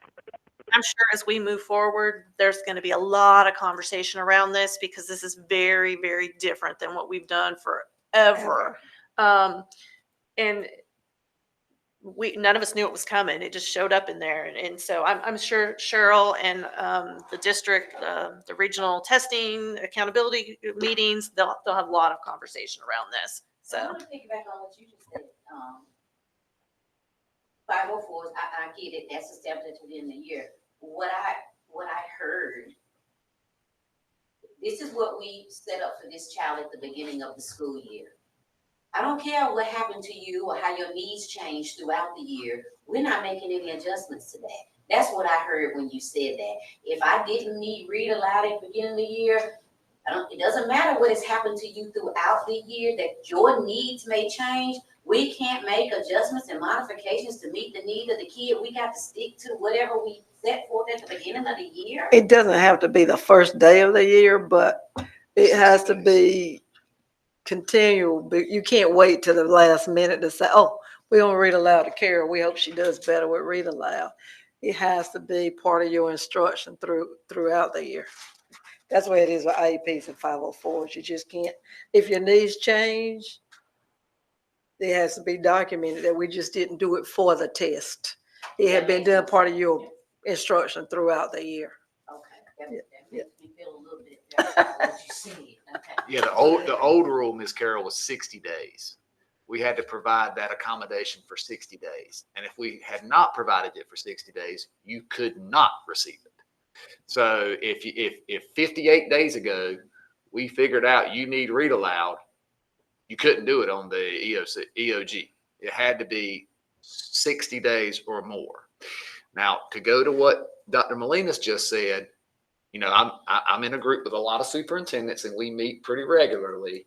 There are some that are skating the gray on this one, in my opinion. Now, remember, I'm former accountability, so I still kind of think accountability. I've got that accountability mindset. I had one superintendent in a meeting recently told me he's going to tell every single one of his teachers to read the test aloud every time they give a test. So it gets covered. And if that's a standard practice in that district, if they have done that the entire year, that's right, and the teacher has given the math and science test the entire year, and they have read it aloud every single time they've given an assessment, they can do it. then it is consistent. And so he said in the meeting, we're going to offer every single kid this designated feature because I'm going to tell every single math and science teacher to read it aloud every time they give a test. So when you were saying that, when you said that it had to be the whole year, I was thinking, and you were talking about it be documented. That was kind of my mindset. Just go ahead and document it. Start doing it, right? And it's covered.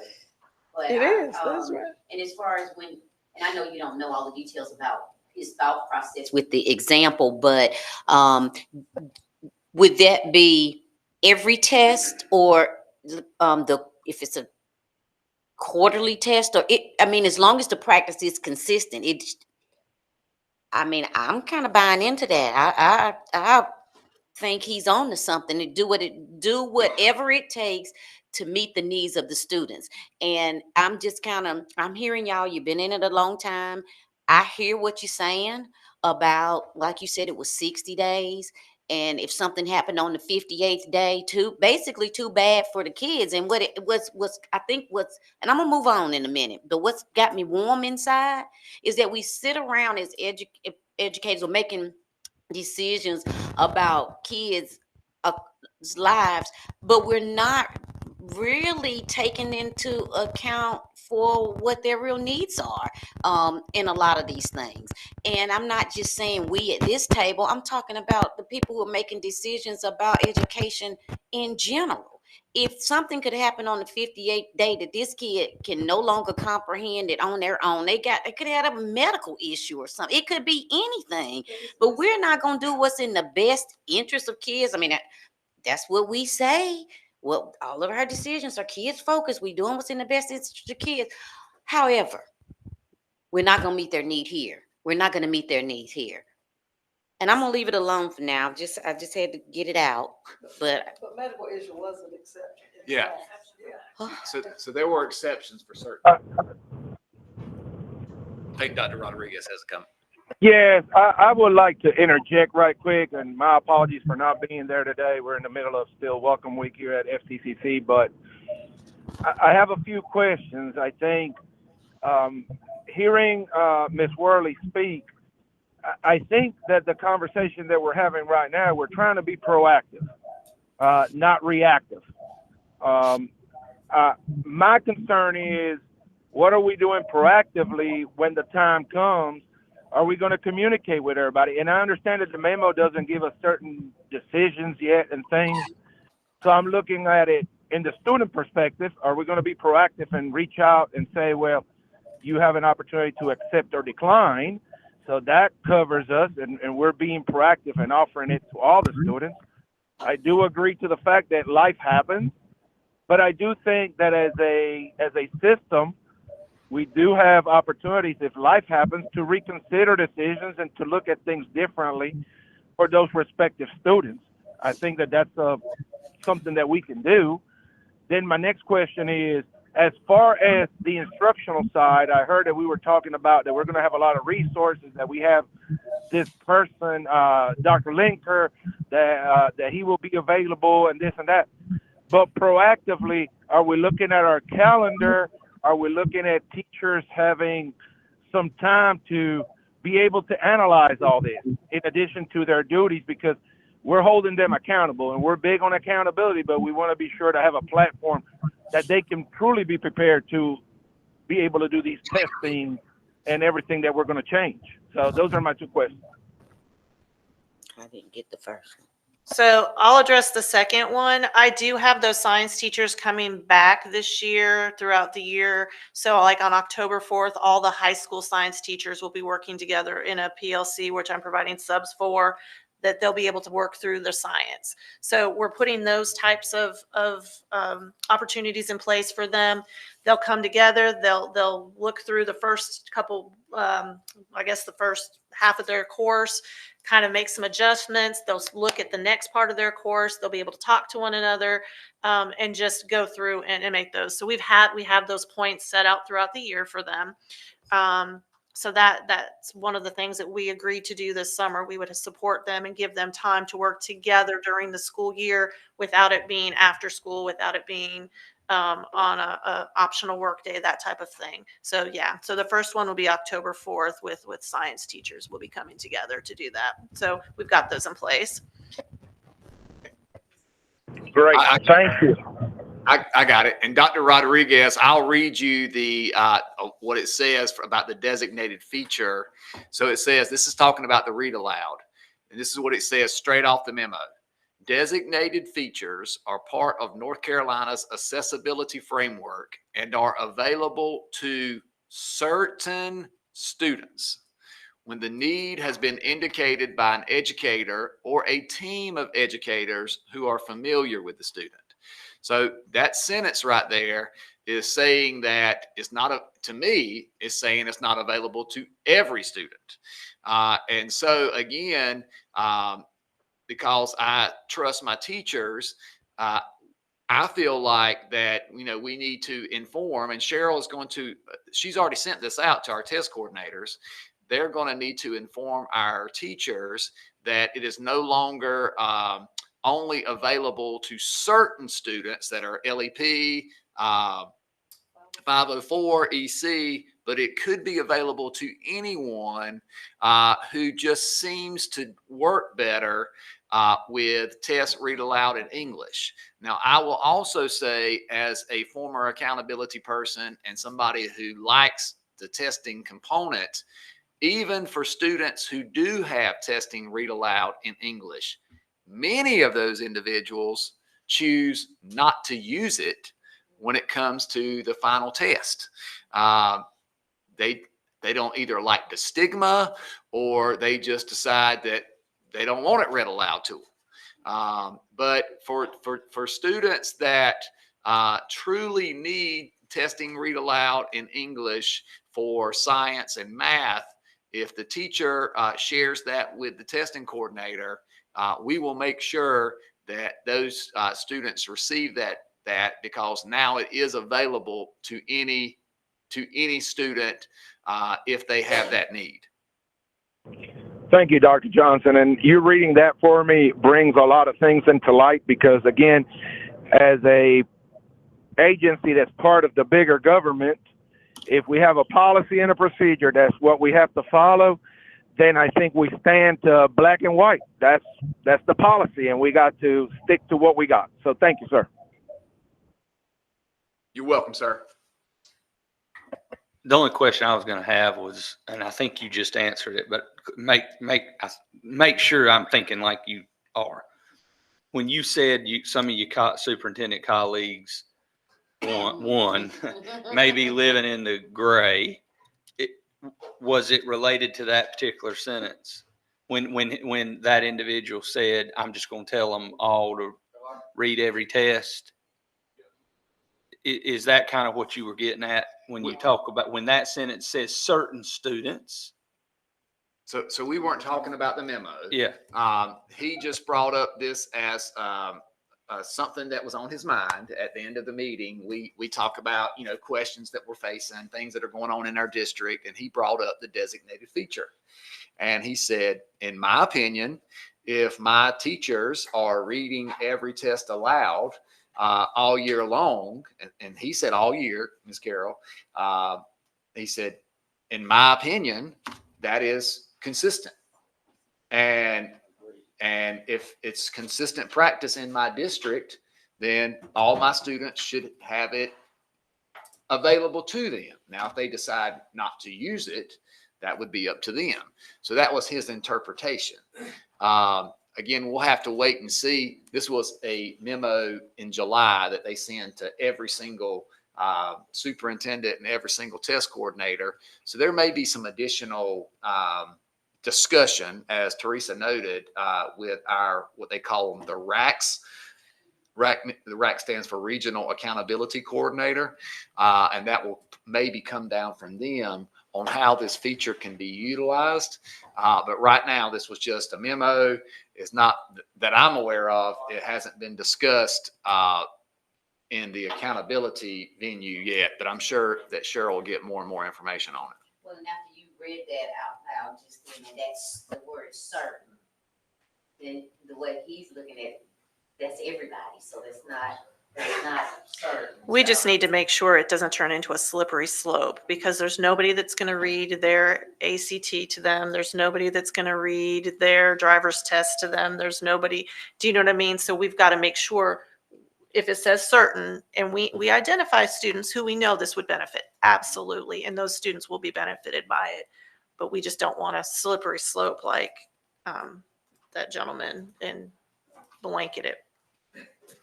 So kind of like the calendar deal when we decided to start school early and end it early, we knew there was a district that was having some issues with their local community in regards to that tourism stuff, which we don't really have to worry about. Let's say all of us sitting around this table said, I like what that guy said. Read it to everybody. That helps kids. What would be the potential if we say that's kind of skirting the edge, give us an example of a consequence of that type philosophy. I mean, I don't know that there would be a consequence. Best practice. Yeah.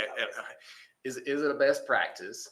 Is it something that's going to be readily available for those students when they go to the community college, or when they go to a university, or when they go to a own job?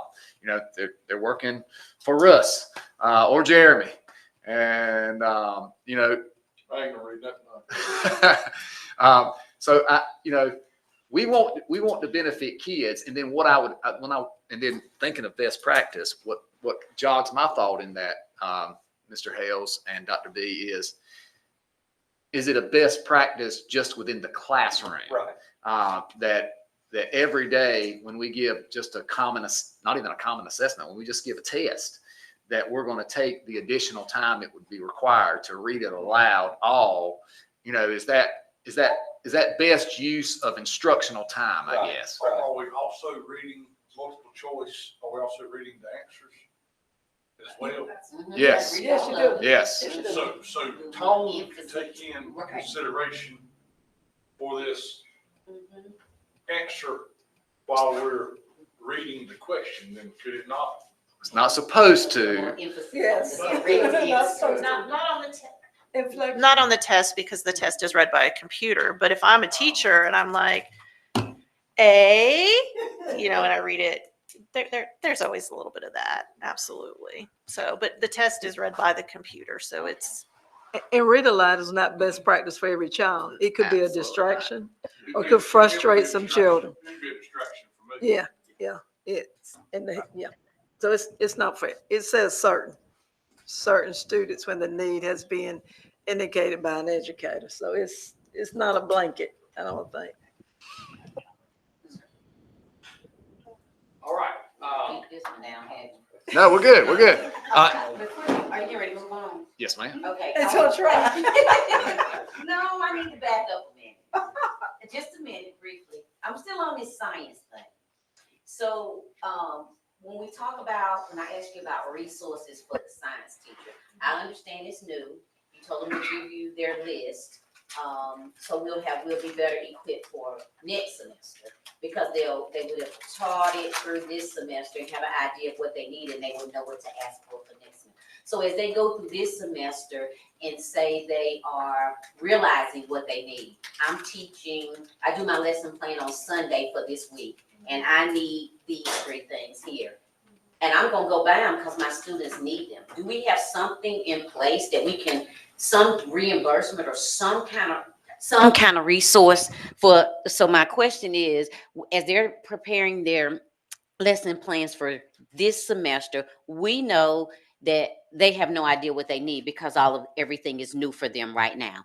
So, and we're prepared to fund them some of these resources for next semester, but this is the semester that they're going into it blind and preparing. So Sunday, I'm preparing my lesson plan for this week, and I need these 3 items right here to make it more effective for children. Do we have something in place that they can provide some receipts? We give them some type of, but look, we don't know what it's going to take, but here's your $250 budget that they can have some type of resources to support what they're doing for this semester, not waiting. We're prepared for you to provide us for what you need in the spring, but what about what they're paying for right now out of their pocket to try to make things happen this semester? so each school has instructional supply money that they can buy those instructional supplies with. I understand. I hear that. But if we're putting something in place in December to provide additional resources for January, for second semester, we know they need additional resources here in this semester as well. So I guess I feel like. So I guess if I were planning my lesson, and hopefully not just the week before, they're looking ahead and they're having conversations with each other about a lab. And I know I'm going to need baking soda for a lab. There's a way through their school for them to get those supplies. We have instructional supply money. If I say to my principal and my bookkeeper, I need baking soda and I need vinegar, whatever. They can get those things. Absolutely. Okay. And I don't know what that amount is now, but I have asked this question in the past. And for the science teachers, it's been $100. And we know $100 will do nothing for a science lab. So I would like to kind of know, and I don't know if Emily, you have access to whatever that is especially a general figure, what that is, because and I'm going back to the point that you were talking about, if they give us a list if they give you all a list in December, we're going to be prepared to support them in January. So that said to me that we're going to be providing something extra to help them with this in January. That's what I got from what you said. Now, if I misunderstood, clarify. Right. So I've been asking for the list since last December, and I've not received anything yet. But what I'm saying is they do have instructional supply money that we can buy things with. If there's a need, that they'll get what they need from their principal. I don't know what amount they give to each department. I just don't know. And it depends on the school. And it depends on the funds available to the school. I don't know how to reimburse them. Emily can help me here. They wouldn't come to me and ask me for baking soda. They just wouldn't. They would go to their principal and say, and there's a process in place for that at their school to receive funds for those types of things. I don't know what that is, and I don't know what cap they've given them. They're coming to me for things like, I need to buy beakers, I need to buy microscopes, they're coming to me for big ticket items when they see that there's a need. And I've told them we would help support that. But I also told them to go into their closets and find out what's already there, because I really think we have some good stuff already there. Just like math this summer, when we did our math PD, we talked about math manipulative kits, and they all told me, don't buy anything. It's here. We just need to collect it, see what we have. And so we did that this summer over at Sunset. Charnay White and I, and we pulled all this together, and we had a ton of stuff that was just not being utilized. And so we repackaged it, we gave it out. That's kind of what I would like them to do. See what they already have based on their needs, and then we can go. But I would buy the big ticket stuff. If they needed stuff that's consumable, baking soda, rice, that type of thing, they would ask. They would go through their own building to do that. Dr. Related question. Because I'm hearing all this, but again, we are asking teachers to go check closets. We're asking teachers to do this, that, and the other. And I'm okay. Everybody has to be accountable for something. Dr. Rodriguez, Dr. Rodriguez, we're having a really hard time hearing you. Okay, I'm back. Okay. Here we go. Better. I fixed it. I'm sorry. I was on the, yeah. My question is, we're asking teachers, go check closet, go check this. I love the idea and the concept of what happened at one of the schools with Miss White, but has that happened in every school? Does a principal have maybe a list of what's there and what we're missing? What is the process from the administration? I mean, do we have a resource fund? Do we have any other money? I mean, I want to empower teachers to be able to go to the principals and say, hey, we need this. But are principals even aware of the process for this new thing that's coming? I mean, are we going to send out a mass email to all the schools? Are we going to hold the principals accountable to tell these teachers, this is what you got to do if you need more? I just want to be sure that the message is going out there, that the message is not staying with certain people to get out there. And I'm not making an assumption. I'm just, I want to be sure that teachers are not having to pull out of their pocket to buy some of these things if we're willing to buy them. That's a big concern of our teachers always. And you know, I'm not going to go there, but I recently received an email, you know, from some fellows asking, you know, they got wish lists and they got this and they got that. And I just want to know a clear expectation of what we're doing to be able to, you know, can we tell a teacher, go see your principal right now? Is that the plan? Right. I would assume, and I can only speak for when I was a principal, my teachers asked me for those things, and I had instructional supply money that I bought those things with. I don't know what the process is in every building, because every building probably looks a little bit different depending on who's leading the building, but they have instructional supply money. They have state money. They have money that comes from Title I that they can use if they're a Title I school. So they do have funds. Whatever their process is an internal school process. I don't manage that. What I've told them, if they need big ticket items, come to me. I can help with those types of things. And just to reiterate, Dr. Molina started with the science teachers December of 2024. Perfect. Looking at the new standards. Yes. Or no, December of 2023, looking at these standards. So they should be able to look at some things and think of some activities they might do to accomplish students being able to know and do these new standards. And so, and they spent time this summer looking at the standards. So if they have some things they think they can use, they should already be requesting those.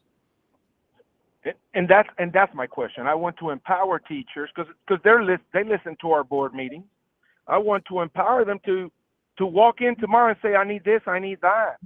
You know, what do we have to give them for them to be effective?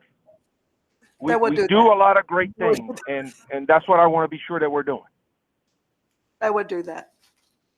Okay. Thank you. Just while I've got the time, I want to plug Cafe So teachers have the opportunity to also write cafe grants, and lots of our cafe grants, but a large majority of them are received by those teachers. And so the teachers, if you are listening and you have the time and you have the and you have some time, and what I mean by some time is it's a wait, because you're not going to get the money like the next day when you write the cafe grant. But if you have some time, just a reminder that you can write the cafe grants. I think those cafe dates have gone out with the last two C&I weekly memos, and we have them all throughout the year. And you submit the grant, you come and share the grant to the cafe board. Our cafe group tries to fund everything that they can. So that's just another way that our teachers can get some additional monies for their classrooms is through cafe. Just wanted to remind everyone of that as well. The last one, John, is College Connect. And I may have to jump to Teresa on this one as well, but College Connect is a new process. It is a simplified college application process through student CFNC accounts. And it is the goal of the College Connect is to expand access to higher education opportunities in North Carolina. Students with a weighted GPA of 2.8 and who meet the UNC system admission requirements. That just means they've taken the right courses. They're in line to go to the university. If they apply, and most of the fees are waived through the College Connect, when they apply, it's a simplified process. It automatically sends their application to UNCG, UNCP, that is Greensboro and Pembroke, Elizabeth City State University, Fayetteville State University, UNC Asheville, Winston-Salem State, and Sampson Community College. And if they meet these minimum requirements, 2.8 weighted GPA, and meet the admission requirements, they will get admitted to those universities. So that is a new opportunity to expand access to students to any of those universities. Teresa? It is a pilot for this year. So this is a pilot program. And depending on how it goes this year, hopefully it'll be something that we can make a regular program. But it's a great opportunity. Kids have to be using their CFNC account, and we do provide help students put those together, especially now with their career development plans being completed by the time they leave 8th grade. They will have access to CFNC. That'll be a part of that process. So we're excited that, and it's 4 questions. The application they have to answer is 4 questions. So it's a simplified application as long as they meet those eligibility requirements. And most of those schools are schools of promise, which is even better. So the tuition is $500 a semester. So we're excited about that. The only school on that list that does not waive its fees is UNC Greensboro, I believe. Yeah. And if I may share, Dr. Johnson, Dr. Molina, it's actually for all 58 community colleges, is guaranteed acceptance. And correct, this is taking the place of the College Promise program, because some schools have also waived out of the $500 plan. So this is taking that place, and it's a guaranteed acceptance to the schools that you noted, and also all 58 community colleges. Okay. I noticed that it says that 2.8 going into your senior year. So I think that's something that they need to be mindful of going into your senior year. So do what you need to do early on. Thank you, Dr. Rodriguez and Ms. Carroll, for pointing those additional details and information out. We were selected again for the youth. It's changed names. It used to be the Youth Risk Behavior Survey. So members of our Clinton High School have been selected for the North Carolina Youth Tobacco Survey. I have printed that survey off, and we're going to give you that in your folders tonight. and because we want you to look at that and just see what your thoughts are about that survey. There is some new eligibility criteria for the High School Athletic Association, and so that just recently changed. So students now have to pass at least 70% of the previous semester's courses. If it's over the summer and they take some summer courses, they can go back, and if they pass those classes in the summer, they can go back and maintain their eligibility with the 70%. A big change is, and I think I mentioned this to you before, it's actually a change back to a previous rule. They do have to also meet the 85% attendance rate. That's excused or unexcused. So it's very important that you don't miss more than 13 days of 13 class periods to maintain your eligibility. And you, of course, pass it 70% of your courses. The Dark Horse Ring of Honor, you guys know that we started that this past year with the planning stages of it. And we had applications that were supposed to be due September the 1st. As of a recent conversation with our athletic director and members of the Dark Horse Ring of Honor committee, we only had one application submitted thus far. So if you know of excellent student athletes in our past, and we have a pretty rich history of wonderful athletes, we would ask you to submit those applications. We have extended the deadline to January 1st. There is some information for you on middle school eligibility. What you need to know is it's basically the same rules that I just read to you for high school eligibility.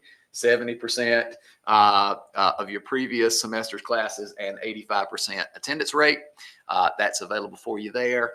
I'm not sure how much of the schedule's changed, but the last update I received was July 25th, and that was since the last board meeting. So I just went ahead and updated all the schedules for you that you would have that available. And then I've put some dates at the bottom of my information just so you can be aware of different things going on in our community in our schools and community that you might want to show up and be a part of. And I believe those are my items for tonight. If there are no further questions. Questions? Dr. Johnson, if you don't mind, you and I talked about it this afternoon, but I just had a couple questions asked of me, and probably why you put the calendar in here just as a refresher. Can you go through people compare our school calendar to our neighbors, and you and I talked a little bit about the work days and how that balances out the days in a semester, that sort of. Do you mind the question was that I was asked a couple times is explain how a couple of neighboring districts are starting school a week later than us, but getting out the same time we are. The Christmas holiday schedule is pretty close. End of school is pretty close. I think they asked about a couple of additional work days maybe they had before school started with all this training. And that's so two questions, that, and then all the training that the staff's had of that training, how much of that training is repetitive? Meaning, like the company I work for, I have certain continuing ed trainings that are due every month. And I know every year I'm going to get certain ones at certain times of the year. How much of what they've had or will do by the end of September is an annual type deal? I'll take the first question. Go ahead. I'll tag on. I'll take the first question. I'll let John jump on the second question for sure. So the calendar is based on comments that we receive all year from the teacher advisory group. We also, in the years past, before 2 years ago, we had a separate calendar committee. Now our teacher advisory group is the current calendar group. And so one of the things that they desire to have was a work day every single month. That is extremely difficult to do, and we could not do it for September. They actually voted not to do September when we put together two calendars. We also always put together 2 calendars, send those out to our schools, allow our schools to vote on the calendars. And so, and then the ones that that Board Member Hales and I looked at today, we looked at Sampson County Schools calendar and our calendar, and we compared the 2. They started school on the 19th. We started school on the 12th. And the difference was they had 4 additional optional work days at the beginning of the school year compared to us. So they started their optional work days on August 6th, August 7th, August 8th, August 9th, and then had 5 days of mandatory work days. We have a total split semester where both of our semesters are exactly 88 days.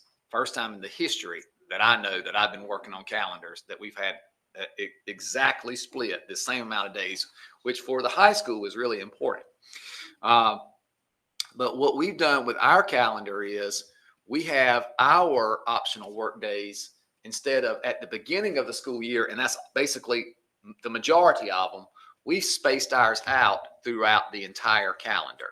So we have a back-to-back. One of the things that they also wanted in the TAG group, the calendar committee, they begged and begged and begged for what they called a state fair day. So we created a 2 work day, because you have to have kind of the work day at the end of the semester where they can get their grades finalized. So we put a mandatory work day on the 17th of October, but we created an optional day on the 18th that became their state fair day. In November, a pretty almost religiously held belief in Clinton City Schools is that you cannot go to school on the Wednesday prior to Thanksgiving. And so we gave that back to them this year. In the past, when I came over, it was traditional in Sampson County that that's just an early release. And we made it into an early release in Clinton City Schools, and they begged and begged and begged. So this year we changed it back to an optional work day on the day before Thanksgiving. Their December is just like ours, absolutely identical. When you go into January, they have their optional work day on January the 2nd. We have an annual leave on January the 2nd. Then they have their mandatory day on January the 3rd, and they start classes back on January the 6th. We wanted to give that whole week off. That's what the teachers wanted. So they don't have to come that week at all. The optional day is on the 3rd, and they come on the 6th is the mandatory day. February is the exact same in the county, in the city. In March, we did just like we did in October. We gave them a mandatory day to work on their grades, but then we gave them an optional day right after it. It's almost like a mini spring break. April's the same and May's the same. So that was the long answer. The short answer to your question, Mr. Hales, is where they take their days and just put them at the beginning of the year. We space ours out throughout the calendar, because the TAG group, their initial request was a work day every single month. But then as we talked and worked it around, they really liked the idea of having a mini fall break and a mini spring break, and the mini fall break became the we actually planned that before we knew when the dates for the state fair was. And then when we went back, we're like, oh, it falls perfectly on the first week of the state fair. So that became their state fair day. So we actually have pretty much the same amount of optional days. They just put theirs at the beginning of the calendar, and we spaced ours out within the calendar. In regards to the training, yes, much of it is repetitive. As required by either statute or an organization who says schools must do this, like bloodborne pathogens. It has to be annual. Much of the new training that has come about in the past 3 years has been our General Assembly making general statutes that require training in regards to mental health awareness, human trafficking awareness. There's some that is yet to come down where we're going to have to share videos with students about child abuse and neglect and human trafficking, that they tasked the Center for Safer Schools to develop these videos. And it said it must be shown within the first 5 days of school. Well, we got an email, a very gracious email from the Center for Safer Schools this week that they had the videos ready, but legal said you've got to create these guides for teachers when they use them with students, and now legal hasn't vetted the guides. So a lot of the training, yes, it's repetitive. Some of our teachers have discovered, and I did it this way on purpose in Public School Works, that if you know the content, do you have to watch the whole video for 40 minutes? No, you can go take the test, except for the ones that the general statute said it must be 6 hours initial training. Then yeah, you're going to have to let the videos play whether you listen to them or not. Unfortunately, some people take that option. And then the refresher training on a lot of the mental health awareness says it must be 2 hours. Those, you can't access the test until the time has elapsed. But most of the ones that are repetitive, like most of our teachers could probably take the test anytime during the year on bloodborne pathogens training, because we do it annually as required. And there's a lot of the other ones that we could take at any moment. With Public School Works, we also added some that OSHA has demanded, that teachers have to have fire extinguisher awareness. Well, that one was new. It's rather short, but it's not easy to take the test. I almost didn't pass the test because there's so many different letter designations of which extinguisher can be used on which fire. Is it valuable? Yes, it is, because if you use the wrong extinguisher on the wrong fire, you make a mess out of it. So there were a lot of OSHA requirements that came down, you know, just general awareness of lockout, tag out. So if my electricians go to a switch and put a tag on it and say, do not turn on this switch, they got a general awareness of, hey, I shouldn't just take that tag off and flip on the switch. I might injure or kill someone. So a lot of it is very reasonable.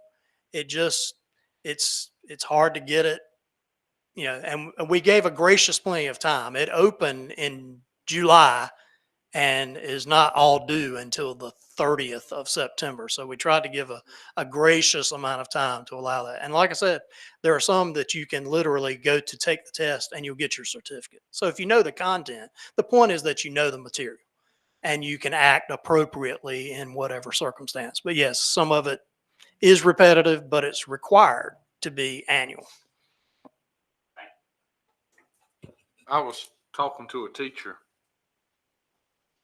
I don't even know what day it was. May have been Saturday. But the time that it says it takes to complete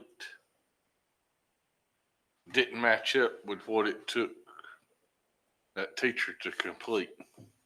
With right now, they've done 365 minutes, which is a little over 6 hours of time stamps with what the state says it'll take to do it.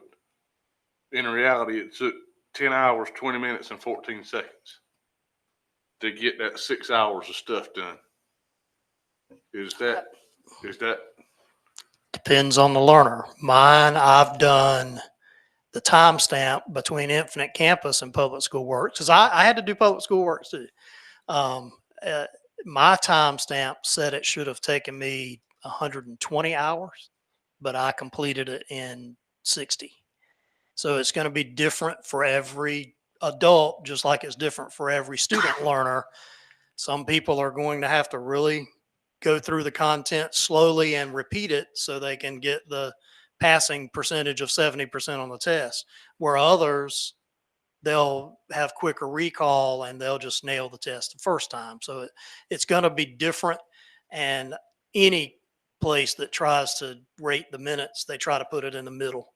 Some people are going to do it faster. Some people, it's going to take more time.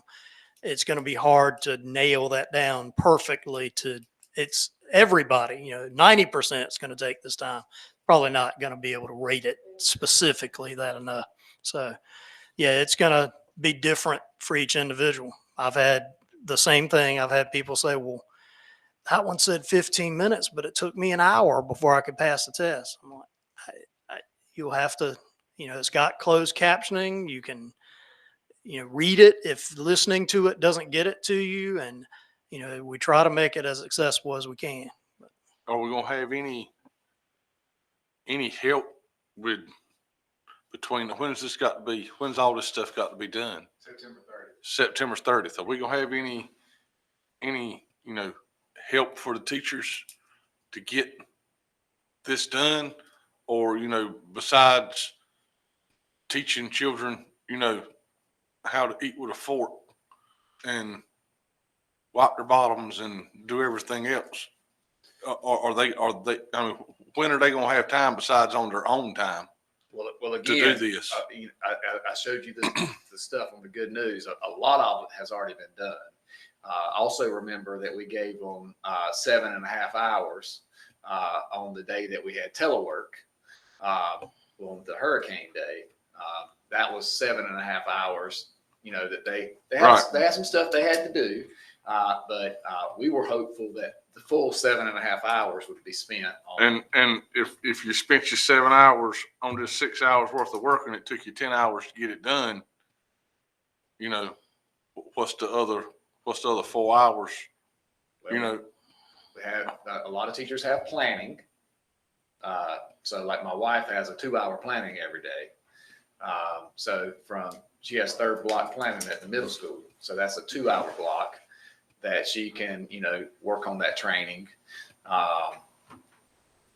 And so not all teachers have planning, but a lot of them do. So that we're hopeful that, that they can use that time during their planning to work on some of that as well. Okay. I just don't see where some of them have time at the lower grades to do that. But I mean, if they got to get it done, they got to get it done. If it's a lot of it's repetition, then, maybe write the answer down and put it in a folder. Group and work with, they might use their planning as a group and work on it collaboratively and not trying to do it at home at 10 o'clock at night. Use their planning. Elementary has what, 45 minutes? 45 minutes. 45 minutes. It's a sacrifice. Didn't we, jog my memory, there was letters. Mm-hmm. What did we do during letters training? And I know that's a little different. I can't remember the hours of training that was required for that.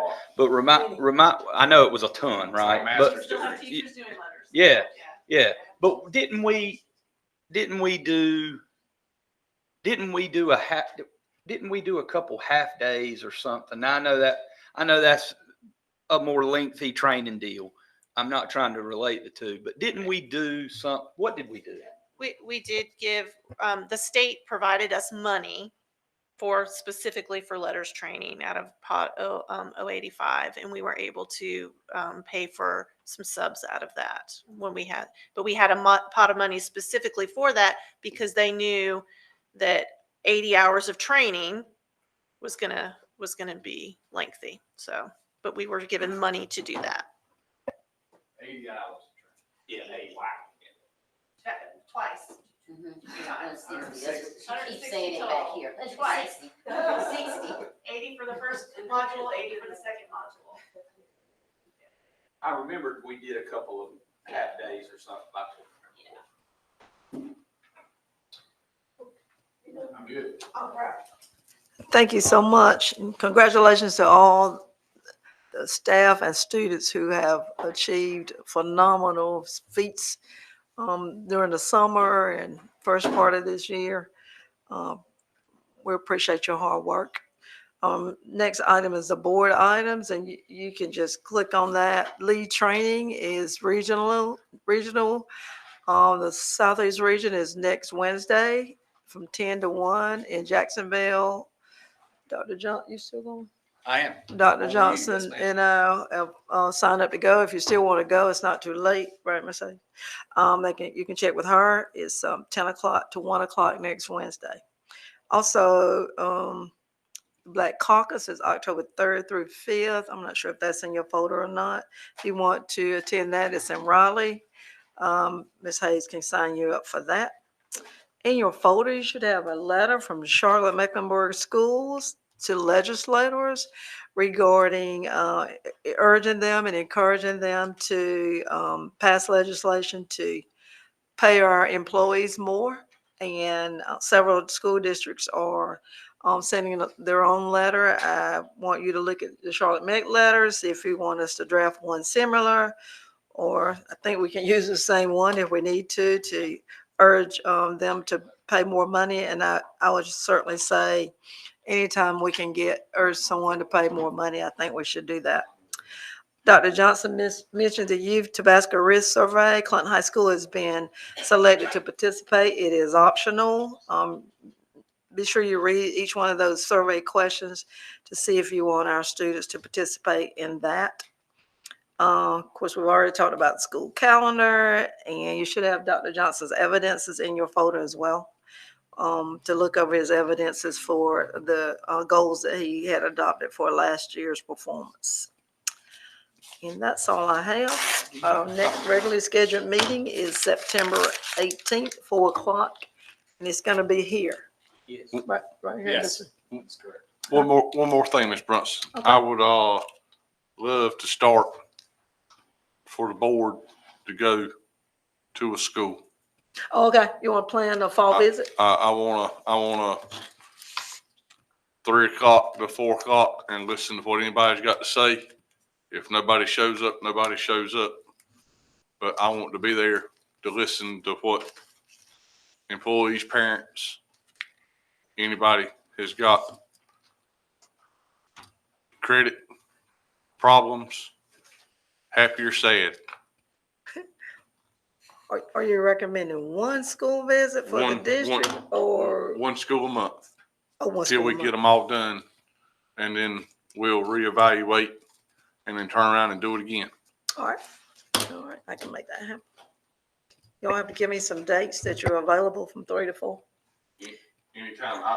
I'm talking longer than that. So in case parents is working, they can come, and if nobody else will be there, I'll be there with a chair and a table and a legal pad. If nobody shows up, I'll doodle. If they show up, I'll write down what their concerns are. You know, but We're sure you'll do that. My schedule's pretty flexible too, so. I just have a question to that. Hey, you're talking about 5 months. What if we were to do multiple schools at a time with different board members? Say that again, Russ. He said once a month. That's 5 months for you to do all the schools. I mean, you go all the way back to the first of the year. And so you're. My suggestion was, what if we did multiple board members at a couple different schools, if that's what you're planning on doing, so you can cover more at one time. Split and conquer. I'm flexible. I'll kind of set up a schedule and y'all let me know if it works for you. I'm flexible too, so just let me know. Do you need anything from us to support this letter other than a verbal confirmation? Because That's about it. I mean, I say I don't know if Rebecca drafts it for us or if you do or who, but copy and paste it. yeah, I mean, I say write it like this, And roll it out. maybe a little more stern, because the two less than intellectual folks listed at the top of it aren't going to listen anyway, but We'll make it happen. yeah. Thank you for your support. All right. Okay, next meeting, September 18th here, 4 o'clock. Anything else from the board members before we go into closed session? All right. This time I request a motion to enter closed session as followed, as allowed by GS 143, 318, 11, A and 3, A and 6.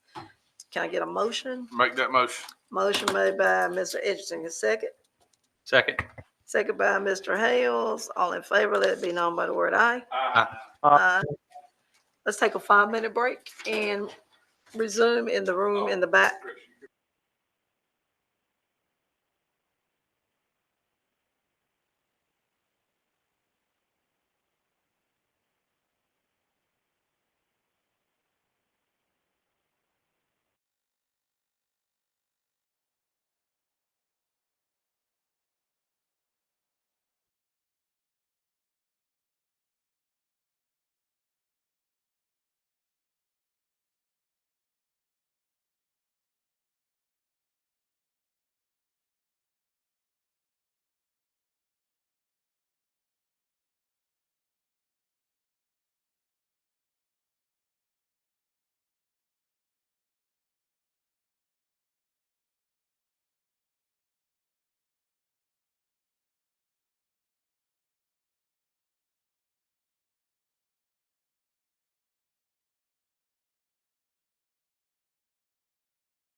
Nice thing. Make that motion. Second. All in favor, let me know. Thank you, thank you, 7 to 8, 4 o'clock right here.